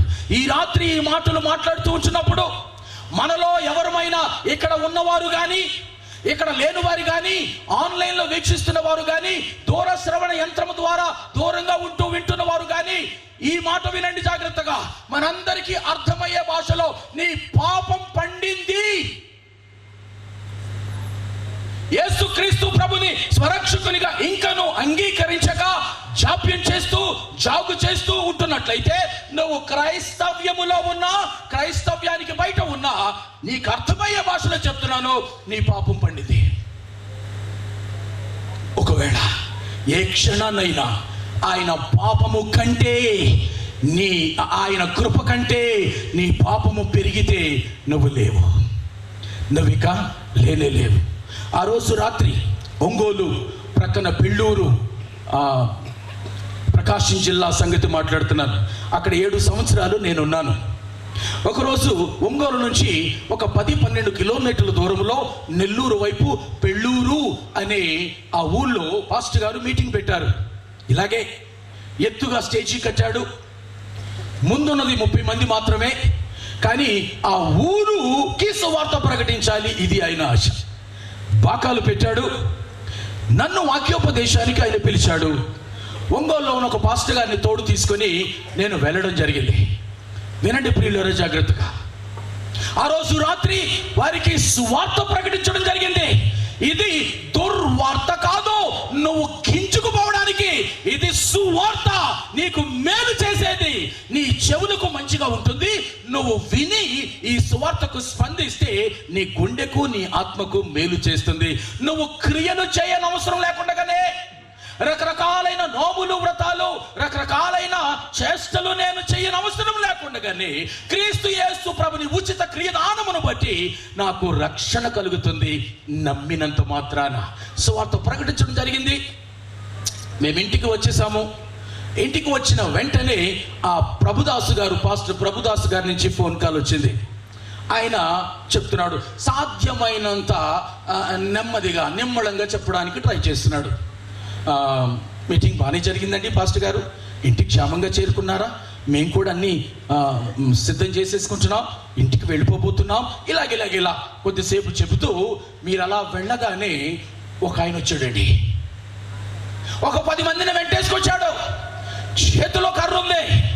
అతడు అంటున్నాడు, ఏ ఎవడు పాస్టర్ ఇక్కడ అని పిలిచి, ఎవడో వచ్చి మాట్లాడి వెళ్ళాడు కదా వాడు కనుక రేపు వస్తే ఈ ఎత్తైన స్టేజ్ నుంచి కాళ్ళను పట్టుకొని దించి చెంపలు వాయించి పంపిస్తాం, ఎందుకైనా మంచిది రావద్దని చెప్పు అన్నాడు ఆయనతో. ఆయన నాకు ఆ విషయాన్ని ఫోన్ చేసి చెప్పాడు. నిన్న నన్ను సరే పాస్టర్ గారు చూద్దాం, ఇంకా టైం ఉంది కదా అని చెప్పి ప్రార్థన చేసి పండుకున్నాం. మొబైల్ ఫోన్స్ కొత్తగా వస్తున్న సంవత్సరాలవి. సింగపూర్లో మొట్టమొదటిగా నోకియా దుడ్డు ఇంత లావంటూ ఫోన్ కొనుక్కున్నాను. ఆ ఫోన్లోనికి ఆ పాస్టర్ గారి నుంచి కాల్ వచ్చింది ఉదయాన్న. ఆయన కాల్తోనే లేచాను. లోపలికి సిగ్నల్స్ రావడం లేదు. ఆ ప్రహారీ గోడ దగ్గరికి వచ్చాను. పాస్టర్ గారు చెప్పండి. పాస్టర్ గారు, నిన్న రాత్రి చెప్పాను కదా ఒక ఆయన వచ్చాడని, వాడు చచ్చిపోయాడండి. నా ఫోను చారినంత పని అయింది. భయం కలిగింది, వణుకు కలిగింది. నేను తేరుకోవడానికి టైం పట్టింది. అతనికి జబ్బు లేదు, అతనికి అనారోగ్యం లేదు. కొన్ని గంటల ముందు, ఆ ముందు రోజు రాత్రి లేట్ నైట్ ఆ పాస్టర్ గారి దగ్గరికి వచ్చి, వాడు వస్తే చెమడాలు వాయించి పంపిస్తాను, రావద్దని చెప్పండి. ప్రేమన దేవుని బిడ్డలారా, వాడు లేడు. ఉదయానికి వాడు లేడు. నేను ఎందుకు ఈ మాటలు మాట్లాడుతున్నానంటే, నీవు ఆరోగ్యంగా ఉండవచ్చు, నీకు ఆదాయం ఉండవచ్చు, నీకున్న భక్తిని బట్టి నీకు గొప్పతనం రావచ్చు, కులాన్ని బట్టి నీకు విర్రవీగుడు ఉండొచ్చు, నీవు ఈ ప్రాంతంలో పలుకుబడి కలిగిన వాడు కావచ్చు. నువ్వు క్రైస్తవ్యంలో ఉన్నా, క్రైస్తవ్యానికి బయట ఉన్నా, క్రీస్తు యేసు ప్రభుని కృప నీ మీద తొలగింది అని అంటే నువ్వు శవానివి. ఇక అంతకంటే ఎక్కువ కాదు, తక్కువ కాదు.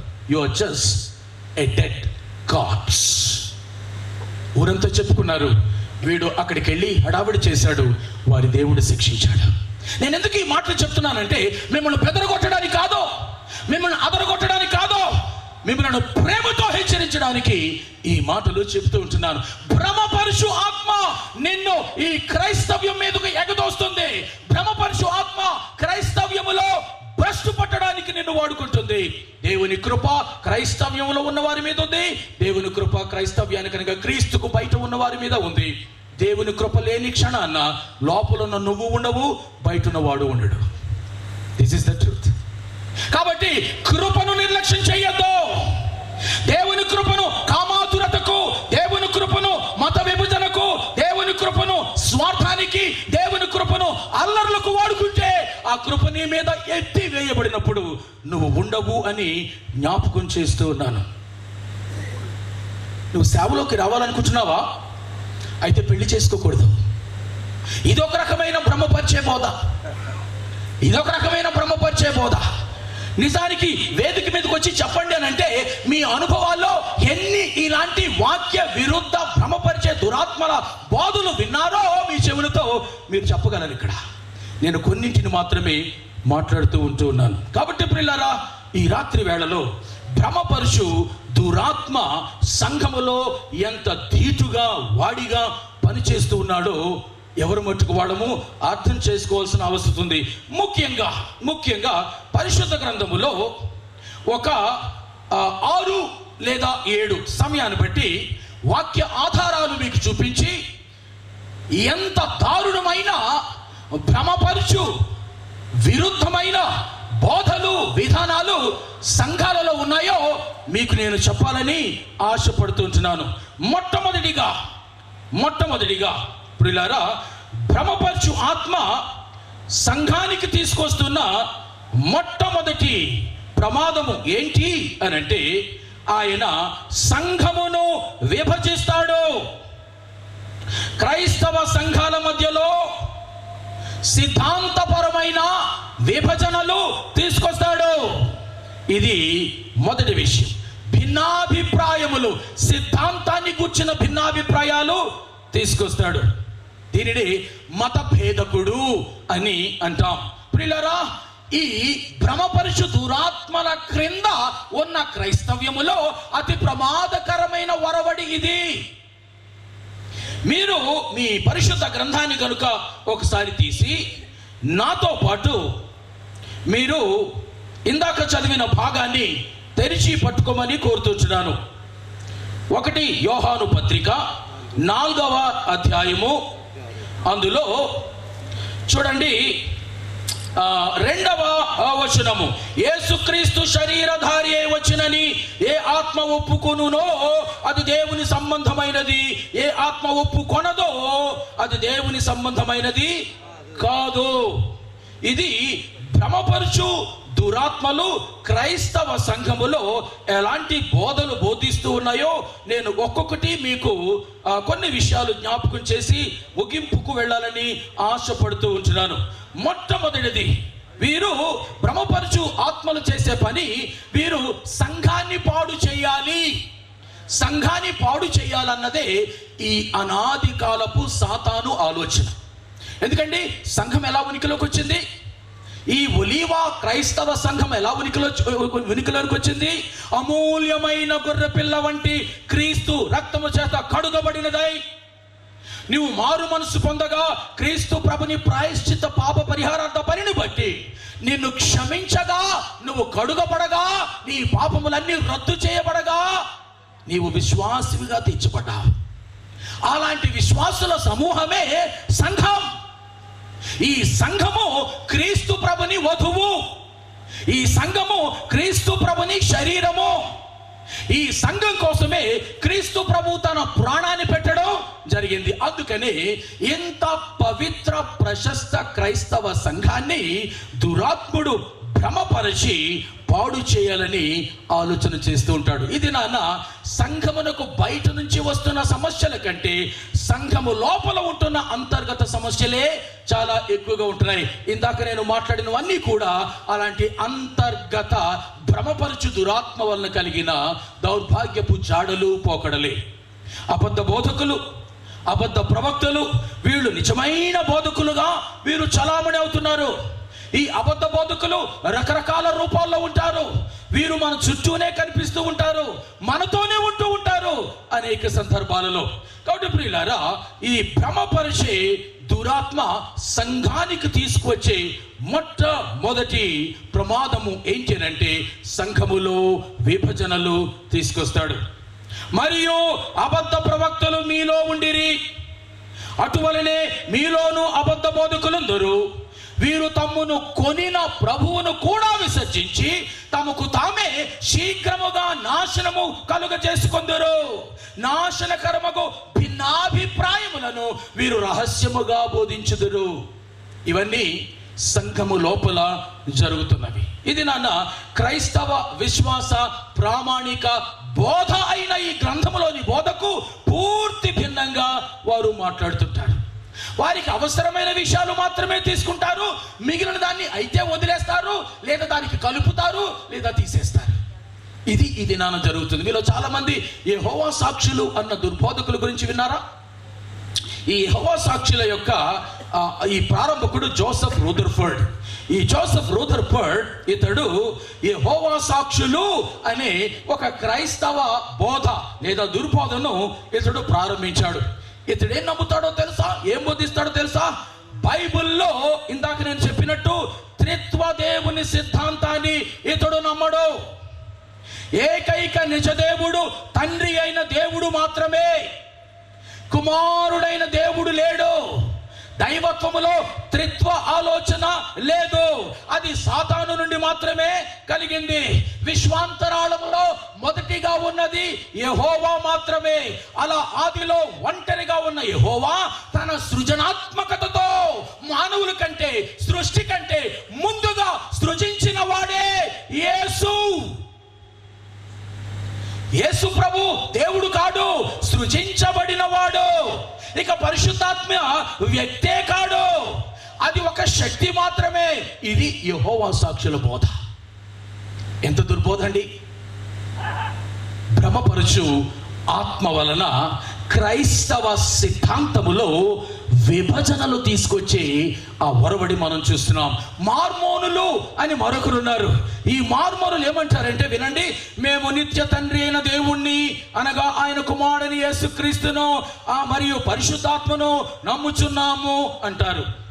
వినడానికి చాలా బాగుంది మనకి. అయితే వాళ్ళు మనలాగే దేవుని నమ్ముతున్నారని అనుకుంటున్నారేమో. కాదండి, ఇక్కడే ఒక ట్విస్ట్ ఉంది. వాళ్ళు నమ్ముతున్న దేవుడు త్రీ దేవుడు, ఏక దేవుడు కాడు. తండ్రి అయిన దేవుడు వేరు, కుమారుడైన దేవుడు వేరు, పరిశుద్ధాత్ముడైన దేవుడు వేరు. అంతవరకు బాగానుంది. వారు ఏక దేవుడు, ఏక దైవం కాదు, ముగ్గురు వేరు వేరు. వారు ఎన్నటికీ ఒకటి కాదు. ఇది మార్మోనుల యొక్క బోధ. ఇది భ్రమపరచు దురాత్మ వలన కలుగుతున్న దుర్బోధ. కాబట్టి ప్రియులారా, యోధా పత్రిక 1వ అధ్యాయము అనగా ఒకే ఒక అధ్యాయము 3వ చరణం ఇలా చెప్తుంది: ప్రియులారా, మనకందరికీ కలిగడు రక్షణను గూర్చి మీకు వ్రాయవలనని విశేషాసక్తి గలవాడనై ప్రయత్నపడుచుండగా పరిశుద్ధులకు ఒక్కసారే అప్పగించబడిన బోధ నిమిత్తము మీరు పోరాడవలనని మిమ్మల్ని వేడుకొనుచున్నాను. ఈ రాత్రి వేళలో ఈ మాటలన్నీ మనం వినడం వల్ల అర్థమేంటో తెలుసా?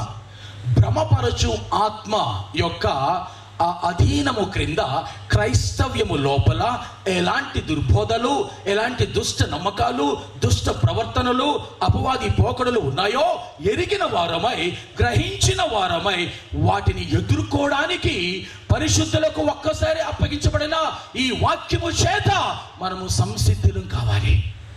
ఈ వాక్య జ్ఞానముతో దుర్బోధలను ఎదుర్కోవాలి. ప్రియులారా, అది మనము చేస్తూ ఉన్నామా అని మీకు మనవి చేస్తుంటున్నాను. ఇక రెండవది, భ్రమపరచు ఆత్మ సంఘాన్ని ఏ రకంగా పాడు చేస్తున్నాడు అంటే, ఈ సంఘాలలో లాభానికి భక్తిని వాడుకుంటారు. వాళ్ళు భక్తిని లాభానికి వాడుకుంటారు. లేదా జాగ్రత్తగా గమనించండి.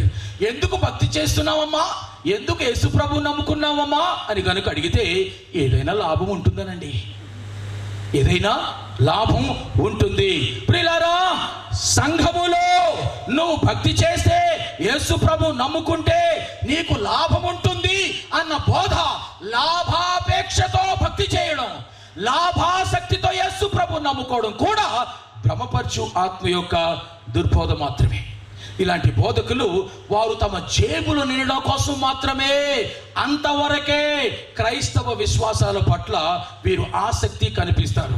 వారి వ్యక్తిగత లాభాల కోసమే క్రైస్తవ్యాన్ని, సంఘాన్ని, బైబుల్ని, క్రీస్తును వాడుకుంటారు. వారి జేబులు నిండితే చాలు, వారు ఇల్లు కట్టుకుంటే చాలు, వారు కార్లు కొనుక్కుంటే చాలు. పోయినసారి మీటింగ్ అయ్యి వెళ్ళిపోతున్నప్పుడు అక్కడున్న వాళ్ళు, ఇక్కడ ఉంటే వారికి తెలుస్తుంది వారు ఏం మాట్లాడారో. పోయిన డిసెంబర్ నెలలో, ఏమండి చిన్ని, ప్రతి నెల ఇన్నేళ్లుగా నిర్వహిస్తున్న ఈ సభల ఖర్చు గనుక అలా తన కోసం పెట్టుకుంటే ఇక్కడ మిద్ది మీద మిద్దే, మిద్ది మీద మిద్దే, మిద్ది మీద మిద్ద కట్టుకోవచ్చండి. మేడ తయారైంది ఇది ప్రక్కన. ఇది నా కుమారుడు ఏం చేస్తున్నాడు, ఎందుకోసం ఈ ప్రయాస, ఎందుకోసం ఈ తపన అని అంటే, ప్రియులారా, క్రీస్తు యేసు ముందు సంఘాలు నిలబడే పరిస్థితి వచ్చినప్పుడు, బోధకులు నిలబడే పరిస్థితి వచ్చినప్పుడు సిగ్గుపడని రీతిలో ముఖాముఖిగా ఆయన కళ్ళల్లో కళ్ళు పెట్టి చూచే రీతిలో నిందారహితులుగా ఉండినట్లుగా సంఘమునకు అవసరమైన ఖచ్చితమైన వాక్యాన్ని అందివ్వాలి. సంఘాన్ని హెచ్చరించాలి, దుర్బోధల నుంచి హెచ్చరించాలి, హితబోధను మీకు అందచేయాలి. మీ ఆధ్యాత్మిక జీవితంలో మీరు క్రమమైన రీతిలో ఉండినట్లుగా తనకు కలిగిన ఒక తపన. ప్రియులారా, మీరు ఒక వచనాన్ని నేను చదివి చూపిస్తున్నాను. ఎవడైనానో మన ప్రభు అయిన యేసుక్రీస్తు యొక్క హితవాక్యములను, దైవభక్తికి అనుగుణ్యమైన బోధను అంగీకరింపక భిన్నమైన బోధను ఉపదేశించిన ఎడల వాడేమియు ఎరుగక తర్కములను గూర్చియు వాగ్వాదములను గూర్చియు వ్యర్థముగా ప్రయాసపడుచు గర్వాంతుడగును. వీటి మూలముగా అసూయ, కలహము, దూషణలు, దురనుమానములను, చెడిపోయిన మనస్సు కలిగి సత్యహీనులై, ఆ తర్వాత మాట కోసం చదువుతున్నాను, దైవ భక్తి లాభ సాధనమనుకొను మనుష్యుల వ్యర్థ వివాదముల వలన కలుగుచున్నవి. ఇక్కడున్న మనలో ఎవరిమైనా యేసు ప్రభు నమ్ముకుంటే నాకు లాభం, నా వ్యాపారం, నా ఆదాయం అనే కనుక ఆ నమ్మకంతోనే నువ్వు నమ్ముకుంటే నువ్వు భ్రమపరచు దురాత్మ క్రింద ఉన్నావు. ఏమండి, ప్రభు నమ్ముకుంటే వ్యాపారాల్లో లాభం ఇవ్వడా? ఇస్తాడు. ఇవ్వడని ఎవరన్నారు? ప్రభు నమ్ముకుంటే కడుపు నిండా ఆహారం పెట్టడా? పెడతాడు. పెట్టడని ఎవరన్నారు? ప్రభు నమ్ముకుంటే మంచి ఇల్లు కట్టుకోకూడదా? కట్టుకోకూడదని ఎవరన్నారు? కడతాడు. కానీ అందుకోసమే కాదు నువ్వు ప్రభు నమ్ముకోవడం. ఇది విషయం. నువ్వు ప్రభువుని తిండి కోసమో, ప్రభువుని బట్ట కోసమో, ప్రభువుని ఇంటి కోసమో, ప్రభువుని పేరు కోసమో, సంపద కోసమో కాదు. ప్రభువును నువ్వు చస్తే నిత్య జీవానికి వెళ్ళి ఆ దారి కోసం నమ్ముకోవాలి, ఆ మార్గం కోసం నమ్ముకోవాలి. అందుకు కాక మరెందుకైనా నమ్ముకున్నట్టుగా నీవు కనుక సంఘములో ఉంటే నువ్వు భ్రమపరుచు దురాత్మ క్రింద ఉన్నావు. గారడి వాడైన సీమోను అలాంటి రకం అన్నమాట. వాడు గారడి ద్వారా డబ్బులు సంపాదిస్తున్నాడు. ఇక్కడ పేతురు, యోహానులు తనకంటే మించిన గొప్ప గారడి వాళ్ళుగా కనిపించారు వాడికి. ఎందుకంటే పేతురు, యోహానులు ఎవరి మీదైతే ఇలా చేతులుంచుతున్నారో వారు పరిశుద్ధాత్మని పొందుకుంటున్నారు. నాకు ఆ విద్య ఉంటే బాగుంటుందని అనుకున్నాడు గారడి సీమోను. మరింత ఎక్కువగా డబ్బు సంపాదించవచ్చు కదా అని అనుకున్నాడు. అందుకని పేతురు, యోహానులకు డబ్బు ఇచ్చి, మీరు చేతులు ఉంచితే పరిశుద్ధాత్ముడు అంటున్నారే, అది వారి మీదకు దిగుతున్నాడే, అది నాకు ఇవ్వండి, ఈ డబ్బు తీసుకోండి, ఈ డబ్బు తీసుకొని మాకు ఇవ్వండి. ప్రేమైన దేవుని బిడ్డలారా, పేతురు చాలా కఠినంగా అతడితో మాట్లాడాల్సి వచ్చింది. అక్కడ ఆనాటి నుంచి ఈనాటి వరకు సంఘములలో ఈ గారడి సీమోన్లు ఉంటూనే ఉన్నారు. వారు భ్రమపరుచు దురాత్మ క్రింద ఉన్నారు. వారు డబ్బులు బాగా సంఘాల నుండి గుంజి విలాసవంతమైన జీవితాలకు వెళుతూ ఉంటారు. వాళ్ళు క్రైస్తవ్యాన్ని అంతవరకే వాడుకుంటూ ఉంటారు. వారికి సంపద వచ్చి పడితే చాలు. ఇది భ్రమపరుచు దురాత్మ వలన కలిగినది. బెన్నీ హిన్ అలాంటి వాడే, క్రిప్లో డాలర్ అలాంటి వాడే, టెలి ఇవాంజలిస్ట్ రాబర్ట్ టిల్టన్ అలాంటి వాడే. విదేశీయుల పేర్లు చెప్పాను నేను. మన దేశంలోని, మన మధ్యనే, మనతోనే ఇలాంటి వారు చాలా మంది ఉన్నారు. వీరినే మనం ఏమని పిలుస్తున్నామంటే prosperity gospel preachers. Prosperity gospel preachers. వీరు నోరు విప్పితే దేవుడు నీకు ఈ మేలు చేస్తాడు, నీకు ఆ మేలు చేస్తాడు, నీకు అదొస్తుంది, ఇది వస్తుంది అని చెప్పేవాళ్లే. నువ్వు కానుకలు ఇస్తున్నావా, ఎంత ఎక్కువగా ఇస్తే అంతకంటే డబుల్ ఇస్తాడు. ఇలాంటి మాటలు ఎక్కడ లేవు బైబిల్లో.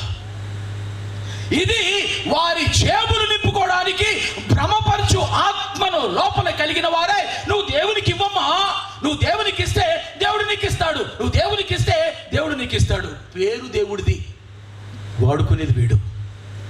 పేరు దేవునిది, కానీ లాభాపేక్షతో అలాంటి బోధలు నిరంతరం అవే బోధలు చేసేవాడు వీడు. కాబట్టి సంఘాన్ని పాడు చేసే రెండవ రకం అది. మూడవది, సంఘాన్ని భ్రమపరచు దురాత్ముడు పాడు చేసే మూడవ బలహీనత ఏంటి అని అంటే అబద్ధ ప్రవచనాలు చెప్తాడు.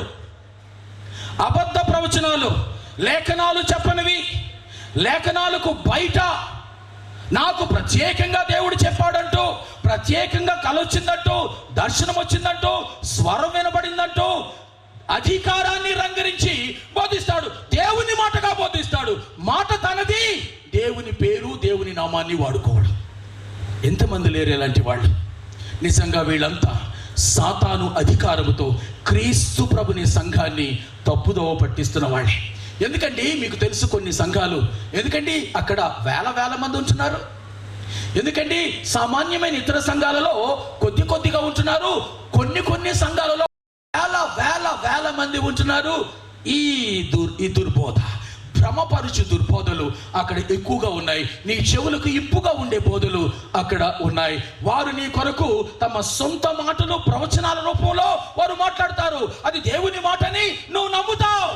1 యోహాను 4వ అధ్యాయము 1వ వచనము, 4:1, ప్రియులారా చదివాం, అనేకులైన అబద్ధ ప్రవక్తలు లోకములోనికి బయలువెళ్ళి ఉన్నారు కనుక ప్రతి ఆత్మను నమ్మక అన్న చోట ఇలా చదువుకోవాలి. ప్రతి బోధకుడిని నమ్మక, ప్రతి పాస్టర్ని నమ్మక, ప్రతి ఉపదేశకురాలను నమ్మక, ప్రతి టీవీ బోధకుడిని నమ్మక, ప్రతి రేడియో బోధకుడిని నమ్మక, ప్రతి వాడిని నమ్మొద్దు.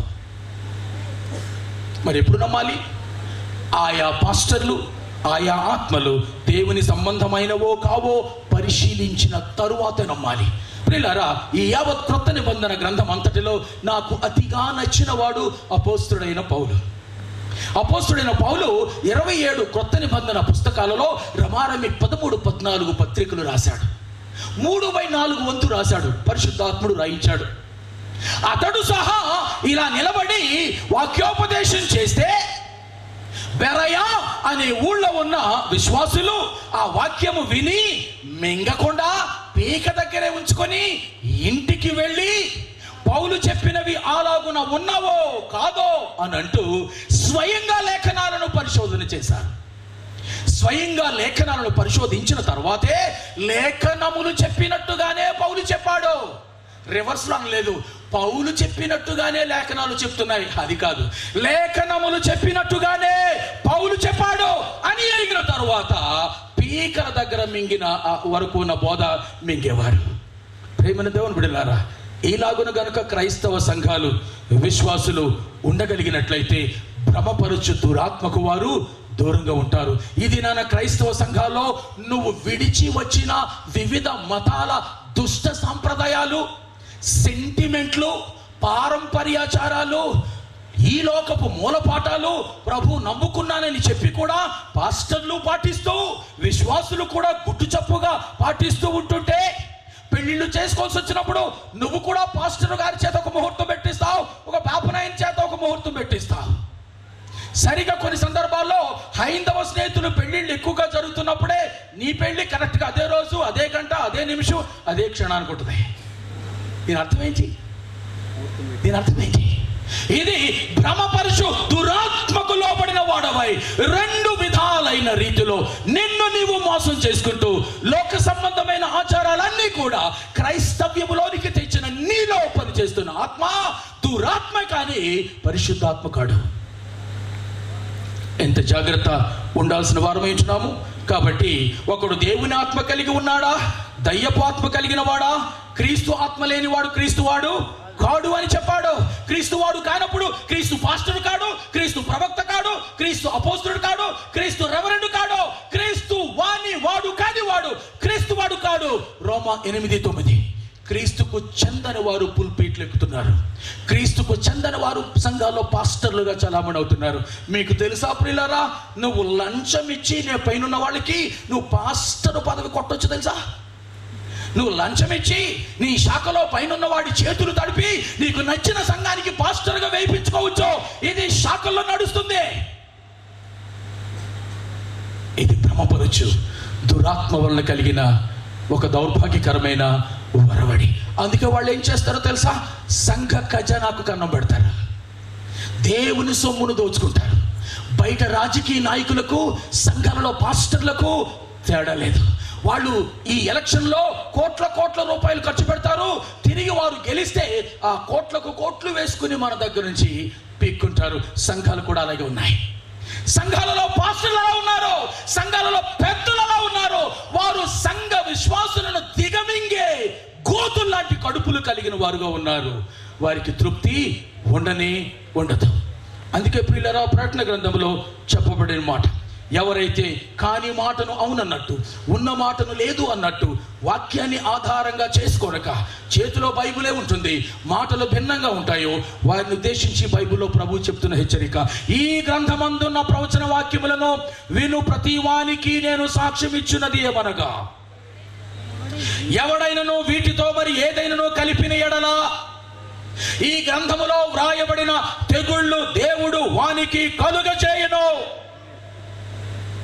ఎవడైనను ఈ ప్రవచన గ్రంథమందున్న వాక్యములలో దేనినైనా తీసివేసిన ఎడల దేవుడు ఈ గ్రంథములో వ్రాయబడిన జీవవృక్షములోని పరిశుద్ధ పట్టణములోని పాలు లేకుండా వానికి చేయను. ఇది నాన్న యేసుక్రీస్తు ప్రభువారు సంఘం గురించి ఎంత తాపత్రయపడుతున్నారో మనం పరిశుద్ధ గ్రంథములో చూస్తే అర్థమవుతుంది. అక్కడ ఏమని వ్రాయబడింది? ఈ సంఘానికి మడతైన, మచ్చైన, కళంకమైన, డాగైనా అటిది మరేదైనా లేకుండానట్లు వాక్యమని ఉదక స్నానం చేత ప్రతి వారము ప్రతిరోజు ఈ ఒలీవ సంఘాన్ని దేవుడు ముంచుతూ తీస్తూ నువ్వు బట్టను ఎలా జాడిస్తావో అలా జాడిస్తూ ఉన్నాడండి. దానికోసం వాక్యాన్ని ఆధారంగా ఇచ్చాడు, పరిశుద్ధాత్మని సహాయకారిగా ఇచ్చాడు, ఆయన వాక్యానుసారంగా నడిచే పాస్టర్లు ఇచ్చాడు, ఆయన రక్తం చేత కడిగి విమోచించబడి సహవాసంగా ఏర్పడిన సంఘాన్ని ఇచ్చాడు. ఈ గ్రంథములో పితరులు ప్రభుని చిత్తానుసారంగా జీవించిన వారి సాక్ష్యాలు మన ముందు ఉంచాడు. నిత్య జీవాన్ని మన ఎదురుగా ఆయన ఉంచాడు. కాబట్టి ప్రియులారా, ఎంత జాగ్రత్తగా క్రైస్తవ సంఘములో మనం ఉండాల్సిన అవసరత ఉంది అని జ్ఞాపకం చేస్తుంటున్నాను. ఇంకా ముందుకు వెళ్ళి నేను ముగించడానికి ప్రయత్నం చేస్తాను. ఇంకేంటండి, సంఘములో దురాత్మ కలిగించే 4వ నష్టం, భ్రమపరుచు ఆత్మ కలిగించే సంఘానికి 4వ లక్షణం పోకిరీ చేష్టలు. ఏంటండి ఈ మాట మాట్లాడుతున్నారు?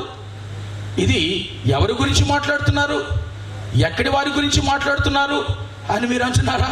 నేను సంఘములో ఉన్న వారి గురించే మాట్లాడుతున్నాను. నేను మాట్లాడడం కాదు, బైబిలే మాట్లాడుతుంది.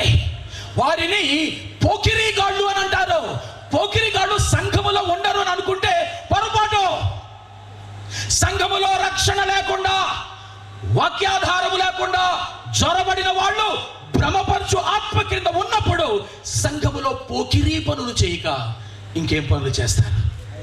పరిచర్యలో ఉన్నాం అంటారు వీళ్ళు, గుడికెళ్తున్నాం అంటారు వీళ్ళు. పురుషుడైనా స్త్రీ అయినా తమ సంఘ విశ్వాసుల నుండి లైంగిక ఆశలు నెరవేర్చుకోవడానికి ప్రయత్నం చేసే వాళ్ళు సంఘాల్లో ఉన్నారు. వీళ్ళకు లైంగికం కావాలి మందిరంలో, వీళ్ళకు లైంగికం కావాలి సంఘము అనబడిన దానిలో, దానితో పాటు అధికారం కూడా కావాలి. పేతురు, యోధ వీళ్ళిద్దరి గురించి ఇలాంటి లైంగిక దూషకులు సంఘాలలో ఉన్నారు, వీరు దుర్వినియోగదారులు అని చెబుతూ 2 పేతురు 2:2 ఆయన మాట్లాడాడు. 2 పేతురు 2:2 మీరు తెరిచి చదువుకోండి. ఇలా ఉంటుంది అక్కడ. మరియు అనేకులు వారి పోకిరి చేష్టలను అనుసరించి నడుతురు, వీరిని బట్టి సత్య మార్గము దూషించబడుచున్నది. ఎవరిని ఉద్దేశించి చెప్తున్న మాట ఇది? పేతురు. సంఘమునకు బయట ఉన్న వారిని ఉద్దేశించి కాదు ఈ మాట చెప్పి, సంఘము లోపల ఉన్న వారి గురించి. భ్రమపరుచు ఆత్మ సంఘములో నిన్ను ఒక లైంగిక మనిషిగా, ఒక కామిగా, ఒక మోహిగా, ఒక వ్యభిచారిగా, ఒక పోకిరిగా నువ్వు ఉంటున్నావు సంఘంలోనే. నిన్ను బట్టి సత్య మార్గము దూషింపబడుచున్నది. సత్య మార్గం అంటే ఎవరండి? నేనే మార్గమును, అని చెప్పిన యేసుక్రీస్తు ప్రభు దూషింపబడుతూ ఉన్నాడు. ఇవి సంఘంలో ఉండాలండి? ఇవి సంఘంలో ఉంటాయా? ఉండతగునా? ఉన్నాయి. ఎందుకు అనంటే భ్రమపరుచు దురాత్మకు లోబడిన పాస్టర్ ఉండడం వల్ల, భ్రమపరుచు దురాత్మ క్రింద పనిచేస్తున్న పెద్దలు ఉండడం వల్ల సంఘాల్లో ఇవి జరుగుతున్నాయి. యోధపత్రిక 4వ వచనం, యోధపత్రిక 4వ వచనం, ఏలయనగా కొందరు రహస్యముగా జొరబడి ఉన్నారు, వారు భక్తిహీనులై మన దేవుని కృపను కామాతురత్వమునకు దుర్వినియోగపరచుచు మన అద్వితీయ నాథుడును ప్రభు అయిన యేసుక్రీస్తును విసర్జించుచున్నారు. ఈ తీర్పు పొందుటకు వారు ముందే సూచింపబడిన వారు. భయం కలగడం లేదు ఈ మాటలు చదువుతుంటే? నాకు కలుగుతుంది. సంఘములో ఉంటూ వ్యభిచారులుగా ఉన్నవారులారా, సంఘములో ఉంటూ జారులుగా ఉన్నవారులారా, సంఘములో ఉంటూ మోహము కలిగి కామము కలిగి ప్రవర్తిస్తున్న వారులారా, మీరు సంఘములో ఉన్నారు అని అనుకుంటున్నారు. మీరు గుడిలోనే ఉన్నారు కానీ సంఘములో లేరు. సంఘములో లేరు. నువ్వు మారు మనసు పొంది ఉన్నావు, బాప్తిస్మం తీసుకున్నావు, రక్షించబడిన వాడవు, మంచిదే. కానీ నీలో వాక్య విరుద్ధ పాప భూయిష్టమైన సువార్త శక్తిని ఎరుగని జీవితము జొరబడింది. జొరబడితే జొరబడింది. బయటకు రావే, త్వరగా రావే. నువ్వు అందులో కులుకుతున్నావు. అందుకని నీకు తెలియకుండానే నీ ముగింపు రాసేశాడు దేవుడు. నువ్వు ఇంకా గుళ్ళో ఉన్నాను అనుకుంటున్నావు, ఇంకా సంఘంలో ఉన్నానని అనుకుంటున్నావు. నీ అంతిమ ముగింపు రాసేశాడు. నువ్వు ఎక్కడికి వెళతావో ఆ నిత్య నరకమును గురించిన అంతిమ శిక్ష నీకు వేసేశాడు. ప్రియమైన దేవుని బిడ్డలారా, ఈ నేల మీద ఇద్దరు గురించిన బ్రతికుండగానే వారి అంతిమ తీర్పు ముందుగానే డిక్లేర్ చేయబడింది. ఒకటి, ఈ భ్రమపరచు దురాత్మ అనబడిన సాతాను యొక్క అంతిమ ముగింపు ఎలా ఉంటుందో ముందుగానే వాడికి తెలుసు, మనకి తెలుసు. అగ్ని గంధకములతో మండుకుంటాం. రెండవది, యేసుక్రీస్తు ప్రభునితో 3.5 సంవత్సరాలు కూడా కూడా కూడా కూడా తిరుగుతాం.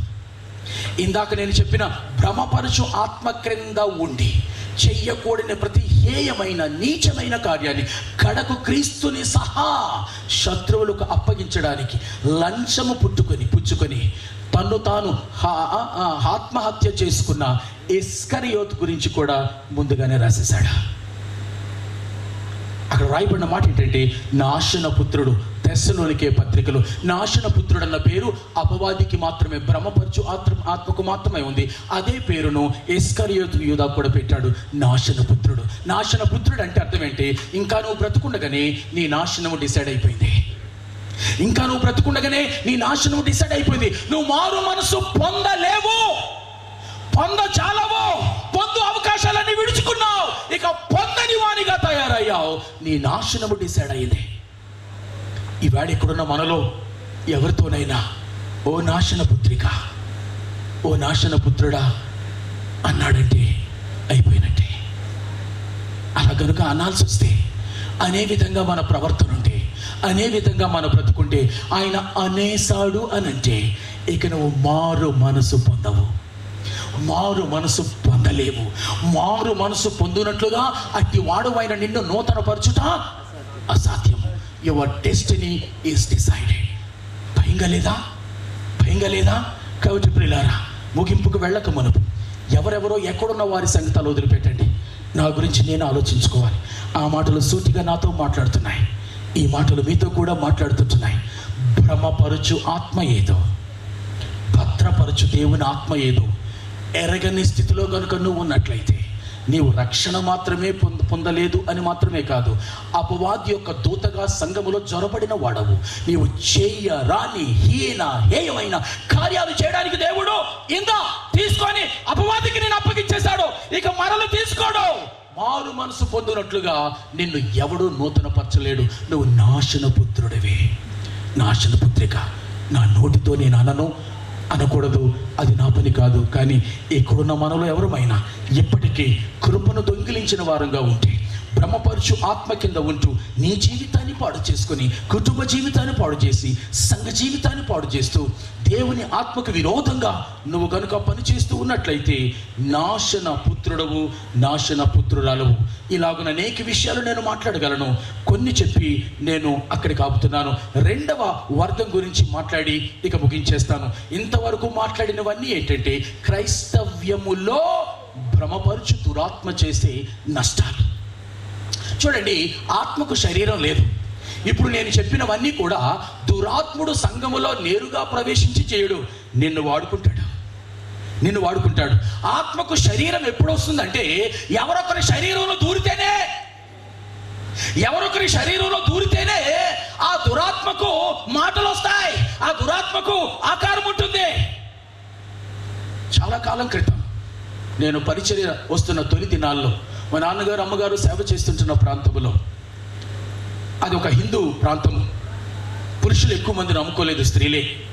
కానీ ఆ సంవత్సరం తెగించాం మేము. ఏది ఏమైనా సరే ఈ సంవత్సరం క్రిస్మస్ మీటింగ్ ఊరి బయట రోడ్డు మీద స్కూల్ ముందు బాహాటంగా పెట్టాల్సిందే అని 6 నెలల ముందు నిర్ణయించుకున్నాం. ఇలా నిర్ణయించుకున్నామో లేదో ఆ ప్రక్కన ఒక ఆమె మీద ఈ దురాత్మ ఆవహించి నేను నా తల్లి వెళ్ళి ఆమెకు ప్రార్థన చేయడానికి దగ్గరికి వెళితే ఒక వికృతమైన నవ్వు నవ్వుతూ, అప్పుడు నేను ఆ మీటింగ్ జరగనివ్వను కదా అంటాడు. ఆ మీటింగ్ నేను జరగనివ్వను కదా. భ్రమపరచు ఆత్మ. ప్రేమన దేవుని బిడ్డలారా, ఆ సమయానికి దురాత్మ వెళ్ళిపోయింది. నేను నా తల్లి సంఘం అందరూ కూడా గట్టిగా భారంగా ప్రార్థన చేస్తున్నాను. ఎందుకంటే ఏమని సవాలు చేస్తున్నాడు? భ్రమపరచు ఆత్మ జరగనివ్వను కదా. ప్రార్థన చేశాం, ఆ గడి రానే వచ్చింది. హైదరాబాద్లో భారత్ బైబిల్ కాలేజ్ నుంచి ప్రొఫెసర్ నాగన్న అనే ఒక ఆయన్ని వాక్యం చెప్పడానికి పిలిపించుకున్నాం. ఆయన వచ్చాడు, పాటలు అన్నీ అయిపోయాయి. ఆయన వాక్యానికి నిలబెడుతూ ఉంటుండగా ఆ స్కూల్ బయట టెంటలు వేసి మేము బాహాటంగా క్రిస్మస్ పండుగ చేస్తున్నాం ఆ ఊర్లో. అంతేనండి, ఎదురుగా ఉన్న రోడ్డు మీద నుంచి ఒక ఆయన పెద్ద కర్ర పట్టుకొని వెనకాల పెద్ద ముఠా వేసుకుంటూ, అందరి చేతిలో కర్రలు ఉన్నాయి, వచ్చేస్తున్నారు. వాళ్ళ భార్యలు, వాళ్ళ అక్కలు, చెల్లెళ్ళు, వాళ్ళు ఎవరైతే మీటింగ్లో ఉన్నారో అందులో ఇచ్చి పరారైపోయారు. నేను, మా అమ్మ, వచ్చిన పాస్టర్ గారు, కొంతమంది యవనస్తులు మట్టుకు మాత్రమే టెంట్ కింద ఉన్నాం. వాళ్ళు వస్తున్న ఆ విసురు చూస్తే కర్రలతో దొరికినట్టు కొట్టేవారు అన్నట్టుగానే వస్తున్నారు వాళ్ళు. కానీ మేము అలాగే ఉన్నాం. అయితే వారు అంతా విసురుగా వచ్చి అక్కడ నిలబడి ఆ టెంట్ను మట్టుకు ఇలా ఆ తాళ్ళు ఇలా గుంజుతున్నారు. కొద్దిసేపటికి వెళ్ళిపోయారు. ఈ సువార్తికుడు వాక్యం ప్రకటించాడు, మీటింగ్ అయ్యింది. కొన్ని నెలల క్రితం ఏ స్త్రీకైతే ఈ భ్రమపరచు దురాత్మ ఆవహించి ఆ మీటింగ్ పాడు చేస్తాను అని అన్నదో, మరలా ఆమెకి దయ్యం పట్టింది. ఆ విషయం మాకు తెలియగానే ఈసారి మరలా వెళ్ళాం. ప్రార్థన చేయడానికి వెళ్తుంటే మరలా వికృతమైన నవ్వు, వికృతమైన ముఖం, వికృతమైన ఆకారం. నేను చెప్పానా మీ మీటింగ్ పాడు చేస్తానని? పరిచర్యలో క్రొత్తగా నేను ఉంటున్న పరిస్థితి నాకు లోపల నుంచి పొంగుకుంటూ వస్తుంది. ఒక విధమైన రోషం, ఒక విధమైన ధైర్యం, ఒక విధమైన ఆగ్రహం కలుగుతుంది. కానీ ఏం చేయను, అది అలాగే జరిగింది కదా అని మనసులో మరలా అనిపించిన క్షణాన్న పరిశుద్ధాత్ముడు నాకు చెబుతున్న మాట, హే, అప్పుడు నేను అన్నాను, చూడు, నువ్వు మీటింగ్ దగ్గరికి వచ్చావు కానీ మీటింగ్ లోపలికి రాలేకపోయావు, అవునా అని అడిగాను. ఎప్పటికీ మర్చిపోలేనండి ఆ దయ్యం చెప్పిన జవాబు. అవుననుకో. ఎందుకు అలా అడగాలని దేవుని ఆత్మ నాకు నేర్పించాడంటే, ఆ 6 నెలల్లో మేము ప్రార్థన చేశాం. ఏమని? దేవా, ఈ మీటింగ్ చుట్టూ మీ రక్తపు పోక్షణ కంచె వేసి ఉంచండి, దుష్టుడు లోపలికి రావడానికి వీల్లేదు అని ప్రార్థించాను. తీరా సమయం వస్తే గుర్తు రాలే. నాకు సమయం వస్తే గుర్తు రాకపోతే దేవుని ఆత్మ జ్ఞాపకం చేశాడు. లోపల పిచ్చగా కోపం వచ్చి పట్టుకొని, నువ్వు లోపలికి రాలేకపోయావు కదా అంటే, అవుననుకో అని ఒప్పుకున్నాడు. ప్రేమను దేవుని బిడ్డలారా, ఆ వచ్చిన ఊరి వాళ్ళు ఎవరు? భ్రమపరుచు ఆత్మలకు చోటిచ్చిన వాళ్ళు. భ్రమపరచు ఆత్మలకు చోటిస్తే వారు దురాత్మలను ధరించుకొని మీటింగ్ పాడు చేయడానికి వాళ్ళు వచ్చారు. ఆత్మకు శరీరం లేదు, నువ్వు శరీరం ఇస్తే తప్ప. ఆత్మకు మాట రాదు, నీ నోరిస్తే తప్ప. ఆత్మ చూడలేదు, నీ కళ్ళిస్తే తప్ప. అందుకనే క్రైస్తవ విశ్వాసి ఈ భ్రమపరుచు దురాత్మలను ఎలా ఎదుర్కోవాలి? ఒకే ఒకటి, ఒక జవాబు అన్నిటికీ ఏంటంటే, నిన్ను నీవు ఎప్పటికీ దురాత్మకు అవకాశం ఇవ్వకు. అపోస్తలుడైన పౌలుని అడిగాను నేను. ఆయన అంటాడు, జీవించువాడు ఇక మీదట నేను కాను, క్రీస్తే నా యందు నివసించుచున్నాడు. అంటే ఏంటి పౌలా అని అడిగాను. అంటే అంటాడు, జాగ్రత్త వినండి, చెప్తా విను. చేతులు నావే, ఈ చేతులు నావే, చేష్టలు యేసయ్యవి. కాళ్ళు నావే, నడక ఆయనది. నోరు నాదే, పలుకు ఆయనది. కళ్ళు నావే, చూపు ఆయనది. చెవులు నావే, వినికిడి ఆయనది. మొత్తం అంతా నాదే, మొత్తం అంతా నాలో జీవించేది ఆయనే. ఇదండి అర్థం. కాబట్టి ప్రియులారా, దురాత్మ క్రిందకు, భ్రమపరుచు ఆత్మ క్రిందకు మన కళ్ళిచ్చి దుష్ట చూపులు చూడకుండానట్లుగా, చెవులిచ్చి దుష్ట చెవులు వినికిడి వినకుండానట్లుగా, కాళ్ళిచ్చి చెడ్డ నడవడిక నడకుండానట్లుగా, చేతులిచ్చి చెడ్డ క్రియలు చేయకుండానట్లుగా అపవాదికి మనలో స్థానము ఉండకుండునుగాక. పరిశుద్ధాత్ముడే మనను సంపూర్ణముగా ఆవహించునుగాక. ఆయన చూపుకు మన కళ్ళిద్దాం, ఆయన నోటికి, ఆయన వాక్కుకు మన నోరిద్దాం, ఆయన నడకకు మన కాళ్ళిద్దాం, ఆయన చేష్టలకు మన చేతులు ఇద్దాం. మనిషిని నేనే, నాలో ఉండి నివసించేది ఆయనే. ఈ స్థితి కనుక మనలో ఉండగలిగినాడు. ఈ చెవుల్లో నుంచి, ఈ కళ్ళల్లో నుంచి, ఈ నోటిలో నుంచి, ఈ చేతుల్లో నుంచి, ఎందులో నుంచి అపవాది మనలో ప్రవేశించి ఆత్మయై, భ్రమపరచు దురాత్మయై ఉన్న దుష్టుడు తన రూపాన్ని పొందుకోకుండా ఉండాలి అని అంటే వాడికి చోటు ఇవ్వకూడదు. అందుకే అపవాదిని ఎదిరించుడి, అప్పుడు వాడు మీ యొద్ద నుండి పారిపోను. ఎదిరించాలి. ప్రేమ దేవుని బిడ్డలారా, బయట ఉన్న సమాజంలో ఇదే భ్రమపరచు ఆత్మ, ముగిస్తాను, ఇదే భ్రమపరచు ఆత్మ ఎలా భ్రమపరుస్తాడో 2-3 ఉదాహరణలు చెప్పి మీకు నేను ముగిస్తాను. ప్రియులారా, ఆ స్త్రీ, ఆ అమ్మాయి యవ్వన బిడ్డ, తను కాలేజీలో చదువుకుంటుంది. వాళ్ళందరూ ఎక్స్కర్షన్కి, పిక్నిక్కి వెళ్తున్నారు. ఒక మినీ బస్సులో కాలేజీలో క్లాస్ వాళ్ళందరూ ఆడబాగా దూరి ఉన్నారు. చివరిగా ఆ అమ్మాయిని ఎక్కించుకుని ఆ ఇంటి దగ్గర నుంచి వెళ్ళాలి. వాళ్ళమ్మ కూతుర్ని తీసుకుని రోడ్డు మీద మినీ వ్యాన్ ఎక్కించడానికి వచ్చింది. అలా లోపలికి తొంగి చూసింది. అక్కడ ఆడ లేదు, మగ లేదు, క్రిక్కిరిసి ఒకరి మీద ఒకరు కూర్చున్నారు కాలేజీ పిల్లలు. ఈ తల్లి మనసు చాలా కష్టంగా ఉంది. ఒక ఉదాహరణ మాత్రమే నేను చెప్పడానికి సమయం తీసుకుంటున్నాను. ప్రియులారా, భ్రమపరచు దురాత్మ బయటున్న సమాజాన్ని, అది యవనస్తులను కానీ, యవనురాళ్ళు కానీ, రాజకీయ నాయకులను కానీ, ఇతర మతాలలో ఉన్నవారిని కానీ, క్రైస్తవ్యానికి ఆవల ఉన్నవారిని భ్రమపరచు దురాత్మ ఎలా భంగపరిచి వారి నాశనానికి కారకుడు అవుతాడో చెప్పే ఉదాహరణ బ్రెజిల్లో జరిగిన సంఘటన మీకు చెప్తుంటున్నాను. వాళ్ళ అమ్మ చెప్పింది, అమ్మా మానేరాదు, ఏం వెళ్తావమ్మా, అక్కడ చూస్తున్నావా ఖాళీ ఏది, జాగా ఏది, వాళ్ళకే చోట్లేదు, నువ్వెక్కడ కూర్చుంటావు, వెళ్ళకమ్మా, మానేయమ్మా. నేను మానను మమ్మీ, వెళ్ళి తీరుతాను. చాలాసేపు బ్రతిమలాడింది, వినదు.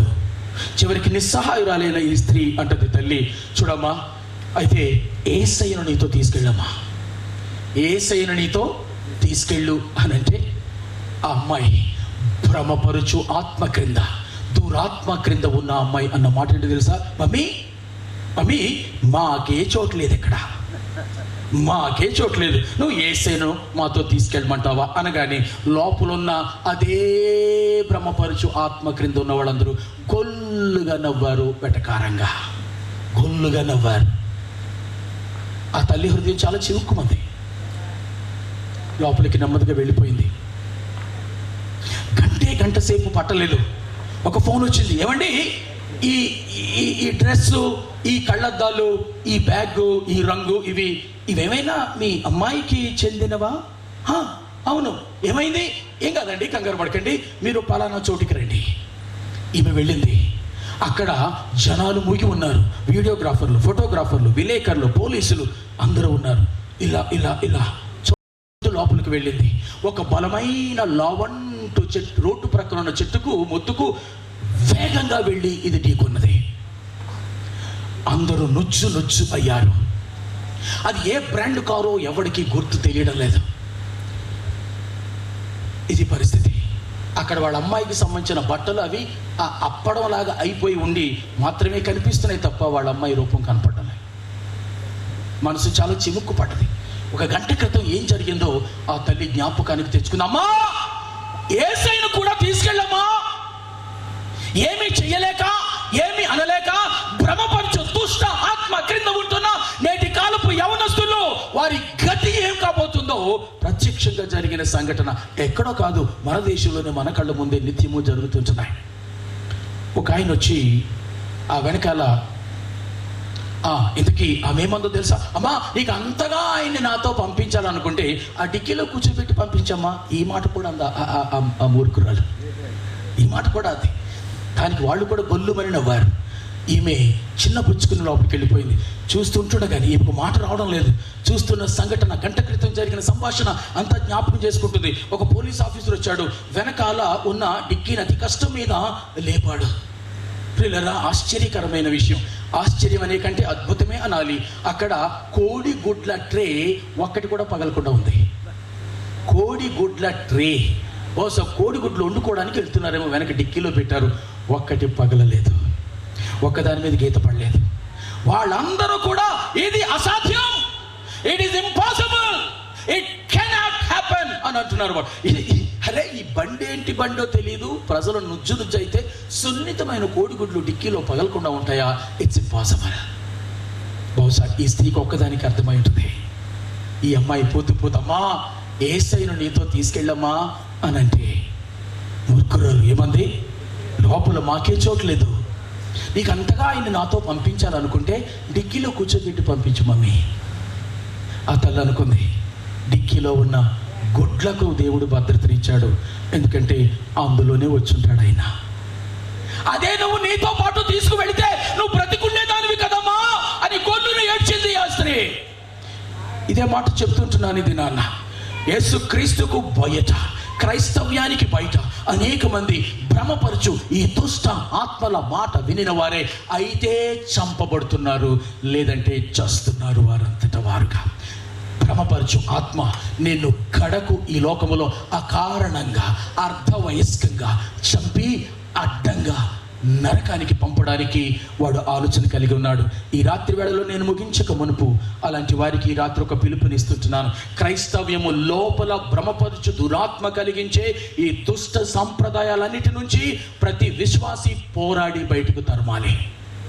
తను తాను నఖశిఖ పర్యంతము దేవుని ఆత్మకు అప్పగించుకున్నవాడే భ్రమపరచు ఆత్మకు తన శరీరాన్ని అప్పగించడు.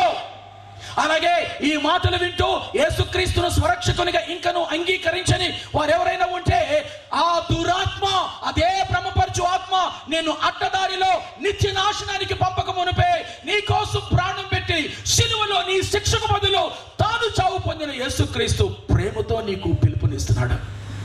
నువ్వు చేయాల్సిందల్లా ఒకటే, యేసు పాపినైనా నన్ను క్షమించండి.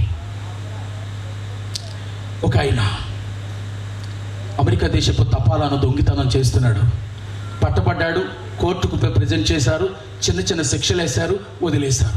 అయినా అదే పనిలో ఉన్నాడు. ఆయన పేరు జార్జ్ విల్సన్. ఈ జార్జ్ విల్సన్ అమెరికా దేశపు తపాలా పోస్ట్ ఆఫీసు, ప్రభుత్వ పోస్ట్ ఆఫీసు దొంగతనం చేస్తున్నాడు. ఇక సుప్రీంకోర్టుకి వెళ్ళింది. చీఫ్ జస్టిస్ మార్షల్ ఆయనకు మరణశిక్ష విధించాడు జార్జ్ విల్సన్కి. ఈ జార్జ్ విల్సన్ తల్లిదండ్రులు ఆండ్రూ జాక్సన్, అమెరికా దేశపు అప్పటి ప్రెసిడెంట్ ఆండ్రూ జాక్సన్ దగ్గరికి వెళ్ళి, అయ్యా మా వాడు తప్పు చేశాడు, మరణశిక్ష కోర్టు వేసింది, వాడు ఉరి తీసేస్తారు, కనికరంతో క్షమాభిక్ష పెట్టండి, కనికరముతో క్షమాభిక్ష పెట్టండి. మన దేశంలో మరణశిక్ష పడిన వానికి రాష్ట్రపతి క్షమాభిక్ష పెట్టే చట్టపరమైన వెసులుబాటు ఎలా ఉందో అమెరికాలో కూడా అంతే. ఆండ్రూ జాక్సన్ కనికరముతో ఒక ఉత్తరాన్ని రాశాడు చీఫ్ జస్టిస్ మార్షల్కి, అయ్యా ఇతడి జార్జ్ విల్సన్ నేను క్షమిస్తున్నాను, తన మీద మరణ శిక్షను రద్దు చేస్తున్నాను, విడిపించవలసిందిగా నేను ఆదేశిస్తున్నాను. చీఫ్ జస్టిస్ మార్షల్ దగ్గరికి ఆ ఉత్తరం వచ్చింది. చూసుకున్నాడు. వైట్ హౌస్ నుంచి ఆండ్రూ జాక్సన్ ప్రెసిడెంట్ గారు రాశారు, ఈ జార్జ్ విల్సన్ని క్షమించి కనికరంతో వదిలేస్తున్నాను, విడిచిపెట్టే. మంచిది. క్రిందన సంతకం పెట్టబోతున్నాడు. వదిలేయండి రా అని అనబోతున్నాడు. వెంటనే మరలా జాగ్రత్తగా చూశాడు. ఆ క్రిందన, రే ఏడి జార్జ్ విల్సన్ ఏడాడు, నీ సంతకం ఎదురా ఇక్కడ అని అడిగాడు చీఫ్ జస్టిస్ మార్షల్. మాట్లాడ్డాం. ఆ చుట్టూ ఉన్న బంధువులు అంటారు, మేము అడిగామండి, పెట్టనంటున్నాడు. మేము అడిగాము, పెట్టనంటున్నాడు. ఏంటి ఏంటి సంతకం పెట్టనంటే ఏంటి? మరి మీరెందుకు వెళ్ళారు? క్షమాభిక్ష కోసం. వెళ్ళామండి, కనికరముతో ప్రెసిడెంట్ గారు క్షమాభిక్ష పెడితే వీడు బ్రతుకుతాడని వెళ్ళాము. ఇచ్చాడు కదా, వీడు సంతకం పెట్టనంటున్నాడండి. వీడెందుకు సంతకం పెట్టాలో తెలుసా? నేను నేరస్తుడను, మరణశిక్ష నా నెత్తి మీద ఉంది, నన్ను చంపేస్తారు, చావుకు అర్హుడిని, ఆ నేరం చేశాను. దేశ ప్రెసిడెంట్ ఆండ్రూ జాక్సన్ గారు కనికరముతో మరణశిక్ష నెత్తి మీద ఉన్న నన్ను కనికరముతో నా మరణశిక్షను రద్దు చేసి ఉచితముగా నా మీద ఉన్న నేరాన్ని కొట్టివేసి ప్రాణభిక్ష పెట్టారు. దాన్ని నేను కృతజ్ఞతతో స్వీకరిస్తున్నాను అన్నదానికి సాదృశ్యంగా ఆ నేరస్తుడు చిన్న సంతకం పెట్టాలా? పద్ధతి ఎక్కడైనా అంతే. పెట్టనంటున్నాడు. 3 సార్లు అడిగాడు చీఫ్ జస్టిస్ మార్షల్, పెట్టవా? పెట్టను. పెట్టవా? పెట్టను. పెట్టవా? పెట్టను. అడుగుతుంటుండగానే Andrew Jackson president of America రాసిన ఉత్తరాన్ని ఈ చీఫ్ జస్టిస్ మార్షల్ ఇలాగ నలిపేసి చెత్తబొట్లో వేసి, వీడిని ఉరి తీయండి అన్నాడు. అంతే. వీడిని ఉరి తీయండి. అమ్మా, నీకేమనిపిస్తుంది మాట వింటే? చరిత్రలో నిజంగా జరిగిన ఈ సంఘటన వింటే నీకేమనిపిస్తుంది? వాడి మీద కోపం రాదా? వాడి మీద కోపం రాదా? ఒరే, ఇంత మూర్ఖుడు ఏంట్రా నువ్వు? ఇంత దుష్టుడు ఏంట్రా? ఇంత బుద్ధిహీనుడు ఏంట్రా? పిచ్చోడు వాయేంటి నువ్వు? నువ్వు చావుకు అర్హుడవై ఉన్నావు, చచ్చిపోవాలి, ఉరి తీయాలి నిన్ను. ప్రెసిడెంట్ కనికరముతో షరతులు లేకుండా, ఏ విధమైన కమిట్మెంట్ లేకుండా ఉచితంగా కనికరముతో నీ మరణ శాసనం రద్దు చేసి విడిపించమంటే దానిని అంగీకరించడానికి సంతకం పెట్టవరా నువ్వు అని అంటావు, అనవా? అలా సంతకము పెట్టని కారణంగా అతను ఉరి తీశారు. అతనికి క్షమాభిక్ష లేకుండా తప్పని పరిస్థితులు ఉరి తీయబడ్డా? కాదు, క్షమాభిక్ష ఉంది. అంత ఘోరమైన పాపి, నేరగాడు, మరణశిక్ష పొందినవాడు ప్రెసిడెంట్ క్షమాభిక్ష పెట్టాడు. వీడు కృతజ్ఞతతో స్వీకరించి చిన్న సంతకం పెడితే విడుదల పొంది వెళ్ళిపోయేవాడు. అంతకంటే పెద్దది విషయం. నువ్వు నేను ఘోరమైన పాపులం. మన పాపానికి డైరెక్ట్గా మనకు వచ్చే శిక్ష చావే. ఈ చావు కాదు, 2వ నరకము, అగ్ని ఆరని పురుగు చావని అగ్ని గంధకములతో మండు గుండము, శాశ్వత నిత్య నరకం. అది మనకు వచ్చిందే. కానీ యేసుక్రీస్తు ప్రభువు దాని నుండి నిన్ను విడిపించడానికి 2000 సంవత్సరాల క్రితం ఈ లోకానికి శరీరధారిగా దిగి వచ్చి 33.5 సంవత్సరాలు జీవించి అందులో 3.5 సంవత్సరాలు పరలోక రాజ్య ప్రబోధనలు చేసి చిట్ట చివరిగా ఆకాశమునకు భూమికి మధ్యలో కపాల ఆకారపు ఎత్తైన గొల్గొతా కొండ మీద యెరూషలేము పట్టణానికి ఆవల అప్పటి పాలస్తీనా దేశము ఇప్పుడు ఇశ్రాయేలు దేశములో చరిత్ర రికార్డులో నమోదైన రీతిగా ఆయన మరణిస్తారు. ఇది నీ కోసమే నా మరణం, ఈ రక్తం నీ కోసమే, ఈ చావు నీది, కానీ నీ స్థానంలో నేను మరణించాను. నువ్వు చేయాల్సిందల్లా ఏం లేదు. వాడు సంతకం చేయాల్సినట్టుగా పాపిని నేను, శిక్ష నాది, మరణము నాది. నా మరణాన్ని నీ మీదకు తీసుకొని, నా మీద రావాల్సిన శిక్షను నీ మీద తీసుకొని నీ జీవాన్ని నాకు ఇచ్చావు. ఈ జీవమే కాదు, నిత్య జీవాన్ని కూడా నాకు ఇచ్చేసావు. నేను దానిని కృతజ్ఞతతో స్వీకరిస్తున్నాను తండ్రి అని ఒక చిన్న సంతకం విశ్వాసంతో నువ్వు పెడితే చాలు, ఈ రాత్రి నీ గతమంతటి నుంచి రక్షించబడతావు, నూతన సృష్టిగా చేయబడతావు. ఇది క్రైస్తవ్యములో ఉన్నవారికి వర్తిస్తుంది, క్రైస్తవ్యమునకు బయట ఉన్న వారికి వర్తిస్తుంది. భ్రమపరుచు దురాత్మ క్రింద ఉన్న ప్రతి వారికి ఇది వర్తిస్తుంది. ఇది మిక్కిలి అనుకూల సమయము. ఆయన నీ చెవులకు వినపడకుండా నాశన పుత్రురాలా అని అనకమునుపే, నీ చెవులకు వినపడకుండా నాశన పుత్రుడా అని అనకమునుపే నువ్వు బ్రతికుండగానే నీ నరకాన్ని డిక్లేర్ చేసేస్తే ఎవ్వడు నిన్ను కాపాడలేడు, ఎవ్వడు నిన్ను తప్పించలేడు. ఇవాళ బ్రతికి కుర్చీలో ఊపిరి పీల్చుకుంటూ కూర్చున్నావంటే ఇంకా ఆయన కృప నీ మీద ఉంది. నువ్వు మారు మనసు పొందగలవు, నూతన తీర్మానం చేసుకోగలవు. కళ్ళు మూసుకునండి, ఎక్కడున్నవారు అక్కడ. ఎవరు లేవద్దు, 2 నిమిషాలు శిరస్సులో ఉంచి చిన్న ప్రార్థన చేసుకోండి. క్రైస్తవ్యము క్రింద ఉంటే నిన్ను భ్రమపరచు దురాత్మ ఎలా భ్రమపరుస్తూ వచ్చాడు. క్రైస్తవ్యం మనకు బయట ఉంటే ఏ విధంగా నశించిపోతూ ఉన్నావు, చస్తూ ఉన్నావో, చంపుతూ ఉన్నావు, శాంతి సమాధానం లేకుండా ఉన్నావు, జీవితం గురించి విసిగి వేసారిపోయి ఉన్నావు. ఇద్దరికి యేసే పరిహారి, ఇద్దరికి యేసే జవాబు. ఇద్దరి కోసం యేసు శిలువ పైన మరణించాడు. ఎవరు లేవద్దు, 2 నిమిషాలు ప్రార్థన చేసుకోండి. మిగిలిన వారికి అభ్యంతరకరంగా ఉండకండి. చిన్న ప్రార్థన లోపల చేసుకున్న సహోదరుడా, సహోదరి, నీ దేహానంతటినీ ప్రభువుకు అప్పగిస్తావా? శిరస్సు మొదలుకొని అరకాలు వరకు, దేవా, శరీరము నాది, జీవితం నీది. శరీరం నాది, బ్రతుకు నీది. నీకు ఇష్టం వచ్చినట్టు నా అవయవాలను, నా శరీరాన్ని, నన్ను ఏలండి, పాలించండి, నడిపించండి అని ఒక తీర్మానం చేసుకోగలవా? అలా చేసుకుంటే దురాత్మ నీలో ప్రవేశించడానికి స్కోప్ లేకుండానే పరిశుద్ధాత్ముడు నిన్ను పూర్తిగా నింపుకుంటాడు. దురాత్మనికి నీ దగ్గర చోటు ఉండదు. భ్రమపరచు ఆత్మకి నీలో జాగా ఉండదు, నీలో చోటు ఉండదు, నీతో ఉండలేడు. ఈ మాటలు వింటూ ఉన్నా క్రీస్తు ప్రభుని స్వరక్షకునిగా ఇంకా స్వీకరించిన నా సహోదరుడా, సహోదరి, ఆన్లైన్లో చూస్తున్నా, ఆఫ్లైన్లో చూస్తున్నా, ఎక్కడున్నా, ఎవరైనా సరే మీకు కూడా ఒక అవకాశం ఇస్తున్నాను. భ్రమపరచు ఆత్మ క్రింద నశించిపోయి అడ్డదారిలో నరకానికి పోతున్నట్లయితే ఇదే మిక్కులు అనుకూల సమయం, ఇదే రక్షణ దినం. యేసు, పాపి నేను, నన్ను క్షమించు అని నీవు అనగలవు. అట్టి ప్రార్థన మీరు చేసుకున్నట్లయితే మీ చేయి పైకి ఒకసారి చూపించండి. ఎవరికి చెందిన ప్రార్థన వారు చేసుకుంటే మీ కుడి చేయి పైకెత్తండి. అలా పైకెత్తిన వాళ్ళు ఉన్న చోట కళ్ళు మూసుకుని లేచి నిలబడండి.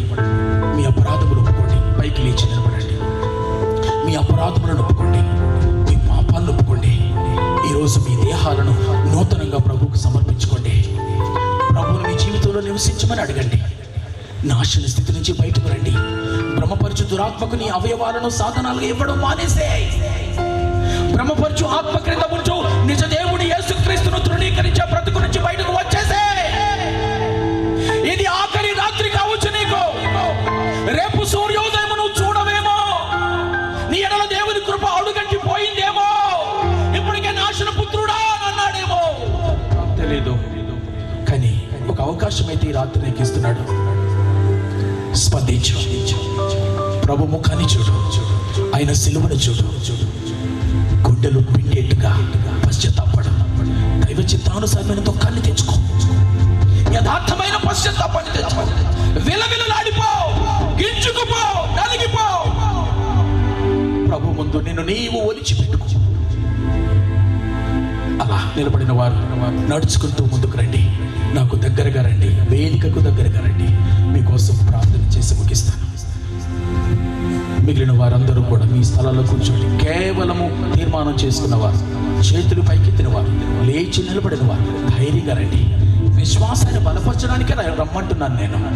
మీ విశ్వాసం బలపడాలని, విశ్వాసపు తొలి అడుగులు వేయాలని, నూతన జీవితం దిశగా మీ మొదటి 3 అడుగులు వేయాలని పిలుస్తున్నానంతే. ఇందులో మ్యాజిక్ లేదు, ఏమీ లేదు. కేవలము మీ విశ్వాసాన్ని ధైర్యపరచడానికి, బలపరచడానికి పిలుస్తున్నాను. Please come forward. ముందుకు రండి. ఈ రాత్రి దాటిపోనివద్దు సుమా. మరొక నెల మీటింగ్ కోసం వెయిట్ చేయొద్దు సుమా. నేను చెప్తున్నాను, బెదిరించడం లేదు, భయపెట్టడం లేదు. రేపు నీది కాదు. బైబిల్లో ఎక్కడ రేపు అన్న మాటే లేదు. బైబిల్లో ఇప్పుడే, నేడే, ఈ క్షణమే. వచ్చేవాళ్ళకు దారి ఇవ్వండి. ఎవరు వారి గురించి మీరు అభ్యంతరకరంగా ఉండకండి. రానివ్వండి. ముందుకు రండి. నడుచుకుంటూ ముందుకు రండి. సమీపంగా రండి. ఈ వేదిక పొడవునా నిలబడండి. నేను ప్రభుని చేతులకు మిమ్మల్ని అప్పగిస్తాను. ముందుకు నడుచుకుంటూ రండి. అమ్మా, నిలబడిన వారులారా రండి. ముందుకు రండి, ముందుకు రండి. Please come forward. మీకోసం ప్రార్థన చేసి వెనక్కి పంపిస్తాను. నిలబడిన వాళ్ళు ప్రార్థన చేసుకోండి. మీ అపరాధముల కోసం పశ్చాత్తాపపడండి. మీ జీవిత అవయములను పరిశుద్ధంగా, సజీవయాగంగా ప్రభునికి అప్పగించుకోండి. మొట్టమొదటిసారిగా యేసుక్రీస్తును మీ జీవితంలోనికి ఆహ్వానించిన వారైతే రండి. ప్రయాసపడి భారము మోసుకొచ్చున్న సమస్త జనులారా నా యొద్దకు రండి. నేను మీకు విశ్రాంతినిస్తాను. ఈ రాత్రి నిన్ను ఊరికనే పిలవలేదు ఈ మందిరానికి. ఊరికనే నేను ఆహ్వానించలేదు, ఊరికనే నేను ఏర్పాటు చేసుకోలేదు. నీ జీవితంలో ఒక రూపాంతరం తీసుకురావడానికి ఈ రాత్రి ఇష్టపూర్వక ప్రభుతో ఒకవేళ మీరు రాలేకపోతే ఉన్న చోటునైనా లేచి నిలబడండి. ఉన్న చోటునైనా లేచి నిలబడండి. విశ్వాసంతో నిలబడండి. విశ్వాసంతో ప్రభుని కడుగుదల కోసం నిలబడండి. పాపక్షమాపణ కోసం నిలబడండి. ఒప్పుకోలు కోసం నిలబడండి. క్రొత్త జీవితం కోసం నిలబడండి. బ్రహ్మపరచు ఆత్మకు ఇది మొదలుకు నీ మనసులో కానీ, నీ చేతుల్లో కానీ, నీ శరీర అవయవాల్లో ఎక్కడ దేనికి మీరు చోటు ఇవ్వకుండానట్లుగా, దేవుని యొక్క ముద్ర మీ మీద పడినట్లుగా లేచి నిలబడి రండి. దేవుని యొక్క ఆత్మ నూతన అభిషేకము మీకు కలుగునట్లుగా, ఆయన రక్తము పూర్తిగా మిమ్మలను కడుగునట్లుగా, శుద్ధి చేయనట్లుగా, ఇది మంతులుగా తీర్చినట్లుగా, భ్రమపరచు ఆత్మ ఏదో, దేవుని ఆత్మ ఏదో వివేచించి తెలుసుకొను వివేచన కృపను దేవుడు మీకు అనుగ్రహించినట్లుగా లేచిరండి. మీ సంఘాలలో, మీ ఇళ్లలో భ్రమపరచు ఆత్మ వలన బాధితులై మీరున్నట్లయితే విశ్వాసముతో లేచి నిలబడండి. ఈ రోజుతో భ్రమపరచు ఆత్మ మీ నుండి దూరం పోవాలి. దేవుని ఆత్మకు చోటు ఇవ్వాలి. ఆయన ఆత్మకార్యానికి మీ హృదయంలో చోటు ఇవ్వాలి. మీ జీవితం రూపాంతరం చెందాలి. విప్లవాత్మకంగా మారాలి. ప్రభు కోసం బలమైన సాక్షిగా నిలబడాలి. ఎత్తబడే గుంపులో ఉండాలి. నిత్య జీవాన్ని స్వతంత్రించుకోవాలి. ఇంకెవరైనా ఉన్నారా? అలాంటి ఆశ కలిగిన వాళ్ళు ఉంటే ఉన్న చోటున లేచి నిలబడండి. ప్రార్థించి ముగిస్తాను. ప్రభు మీకు స్తోత్రాలు, వందనాలు. ఈ రాత్రి వేళలో ఒలీవా ప్రార్థన మందిర ప్రాంగణములో సంఘ సహవాసపు ఆధ్వర్యములో చిన్ని కుటుంబస్తులు, అమ్మగారు ఇలాంటి కార్యక్రమాన్ని సమర్పణతో ఏర్పాటు చేస్తున్నారు. దీని వెనుక ప్రయాసం ఉంది. దీని వెనుక కన్నీటి ప్రార్థన ఉంది. దీని వెనుక విలాపాలు ఉన్నాయి. దీని వెనుక ఆర్థిక కోణం ఉంది, శ్రమ ఉంది. ప్రభువా, క్రీస్తు యేసు నందు మా ప్రయాస ఎన్నటికీ వ్యర్థం కాదు అన్నది నరుడు కాడు, నువ్వే. కాబట్టి అది నిజం. ఈ ప్రయాస వ్యర్థం కాదు. ఇది నిజంగా మా జీవితంలో ఫలం తీసుకొచ్చేది. అందుకే మేము స్థిరులను, కదలని వారును, ప్రభు కార్యాభివృద్ధి యందు ఎన్నటికి నీ ఆసక్తి కలిగి ఉండినట్లుగా ఈ దినాన్న చేతులెత్తిన వారు, లేచి నిలబడిన వారు, ప్రాంగణం ముందుకు వచ్చిన వారు మా శరీర అవయవాలను, మా మనస్సును, మా ఆత్మను, మా హృదయాన్ని తండ్రి మీకు అప్పగించుకుంటున్నాం. మమ్ములను ఏలండి. భ్రమపరచు దురాత్మకు చోటు లేకుండా అణువణువు మమ్ములను నింపుకోండి. మా మనస్సులో క్రీస్తును కూర్చిన భావాలు, మా హృదయంలో క్రీస్తును కూర్చిన ఉద్రేకాలు, మా శరీరంలో క్రీస్తును కూర్చిన క్రియలు, ఆ పరిశుద్ధ నడవడిక, పరిశుద్ధ జీవితము భ్రమపరచు దురాత్మ నామకాట వేషధారణ బ్రతుకు నుండి ఈ రాత్రి విడుదల యేసు నామములో. ఎవరైతే ఎక్కడెక్కడ ఉండి నిన్ను ప్రథమంగా స్వరక్షకుని ఈ రాత్రి స్వీకరించి అక్కడే వారు నిలబడ్డారు, అక్కడే వారు చేతులెత్తారు, అక్కడే వారు ప్రార్థిస్తున్నారు, అక్కడే వారు పశ్చాత్తాపడుతున్నారు, వారితో మాట్లాడండి. మీ మాట చొప్పున వారి ప్రతి పాపాన్ని కడిగి క్రీస్తులో నూతన సృష్టిగా చేయండి.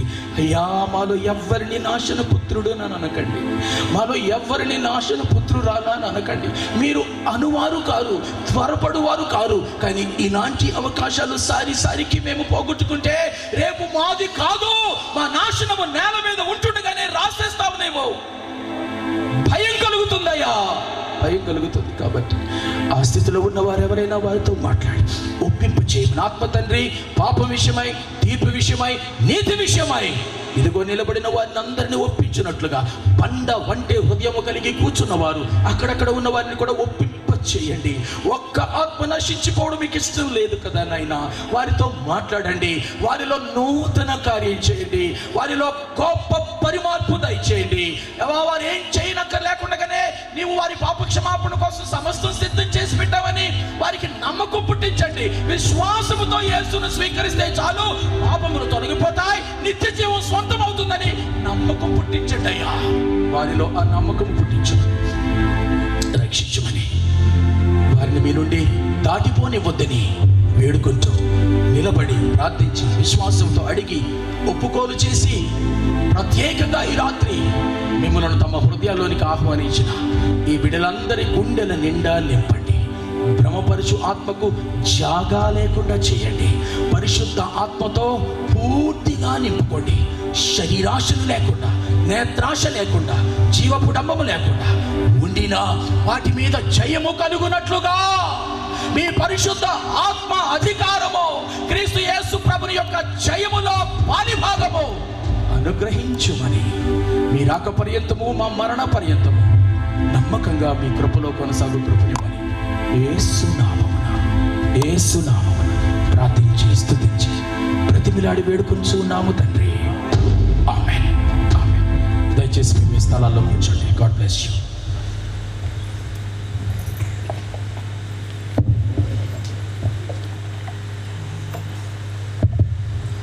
అలా మీరు వెళుతుంటుండగా కూర్చున్న వారు కూడా మీరు లేచి నిలబడగా ఆశీర్వచనం ఇచ్చి మీరు తీసుకొని ఎవరి స్థలాలకు వారు మీరు వెళుదురుగాక. ప్రకటనలు ఉంటే ఆ ప్రకటనలు మీరు తర్వాత ఎదురుగా లేచి నిలబడండి.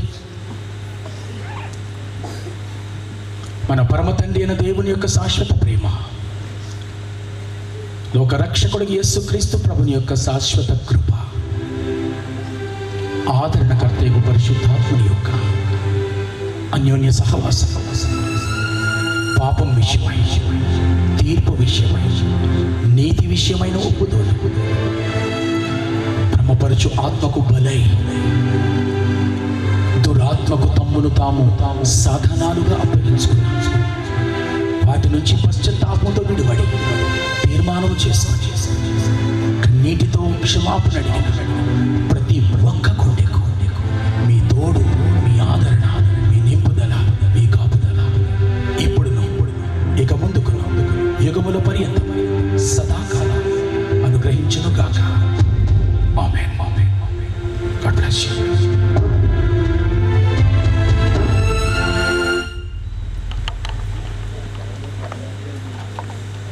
మధ్య వేరొక వ్యక్తి అవసరము.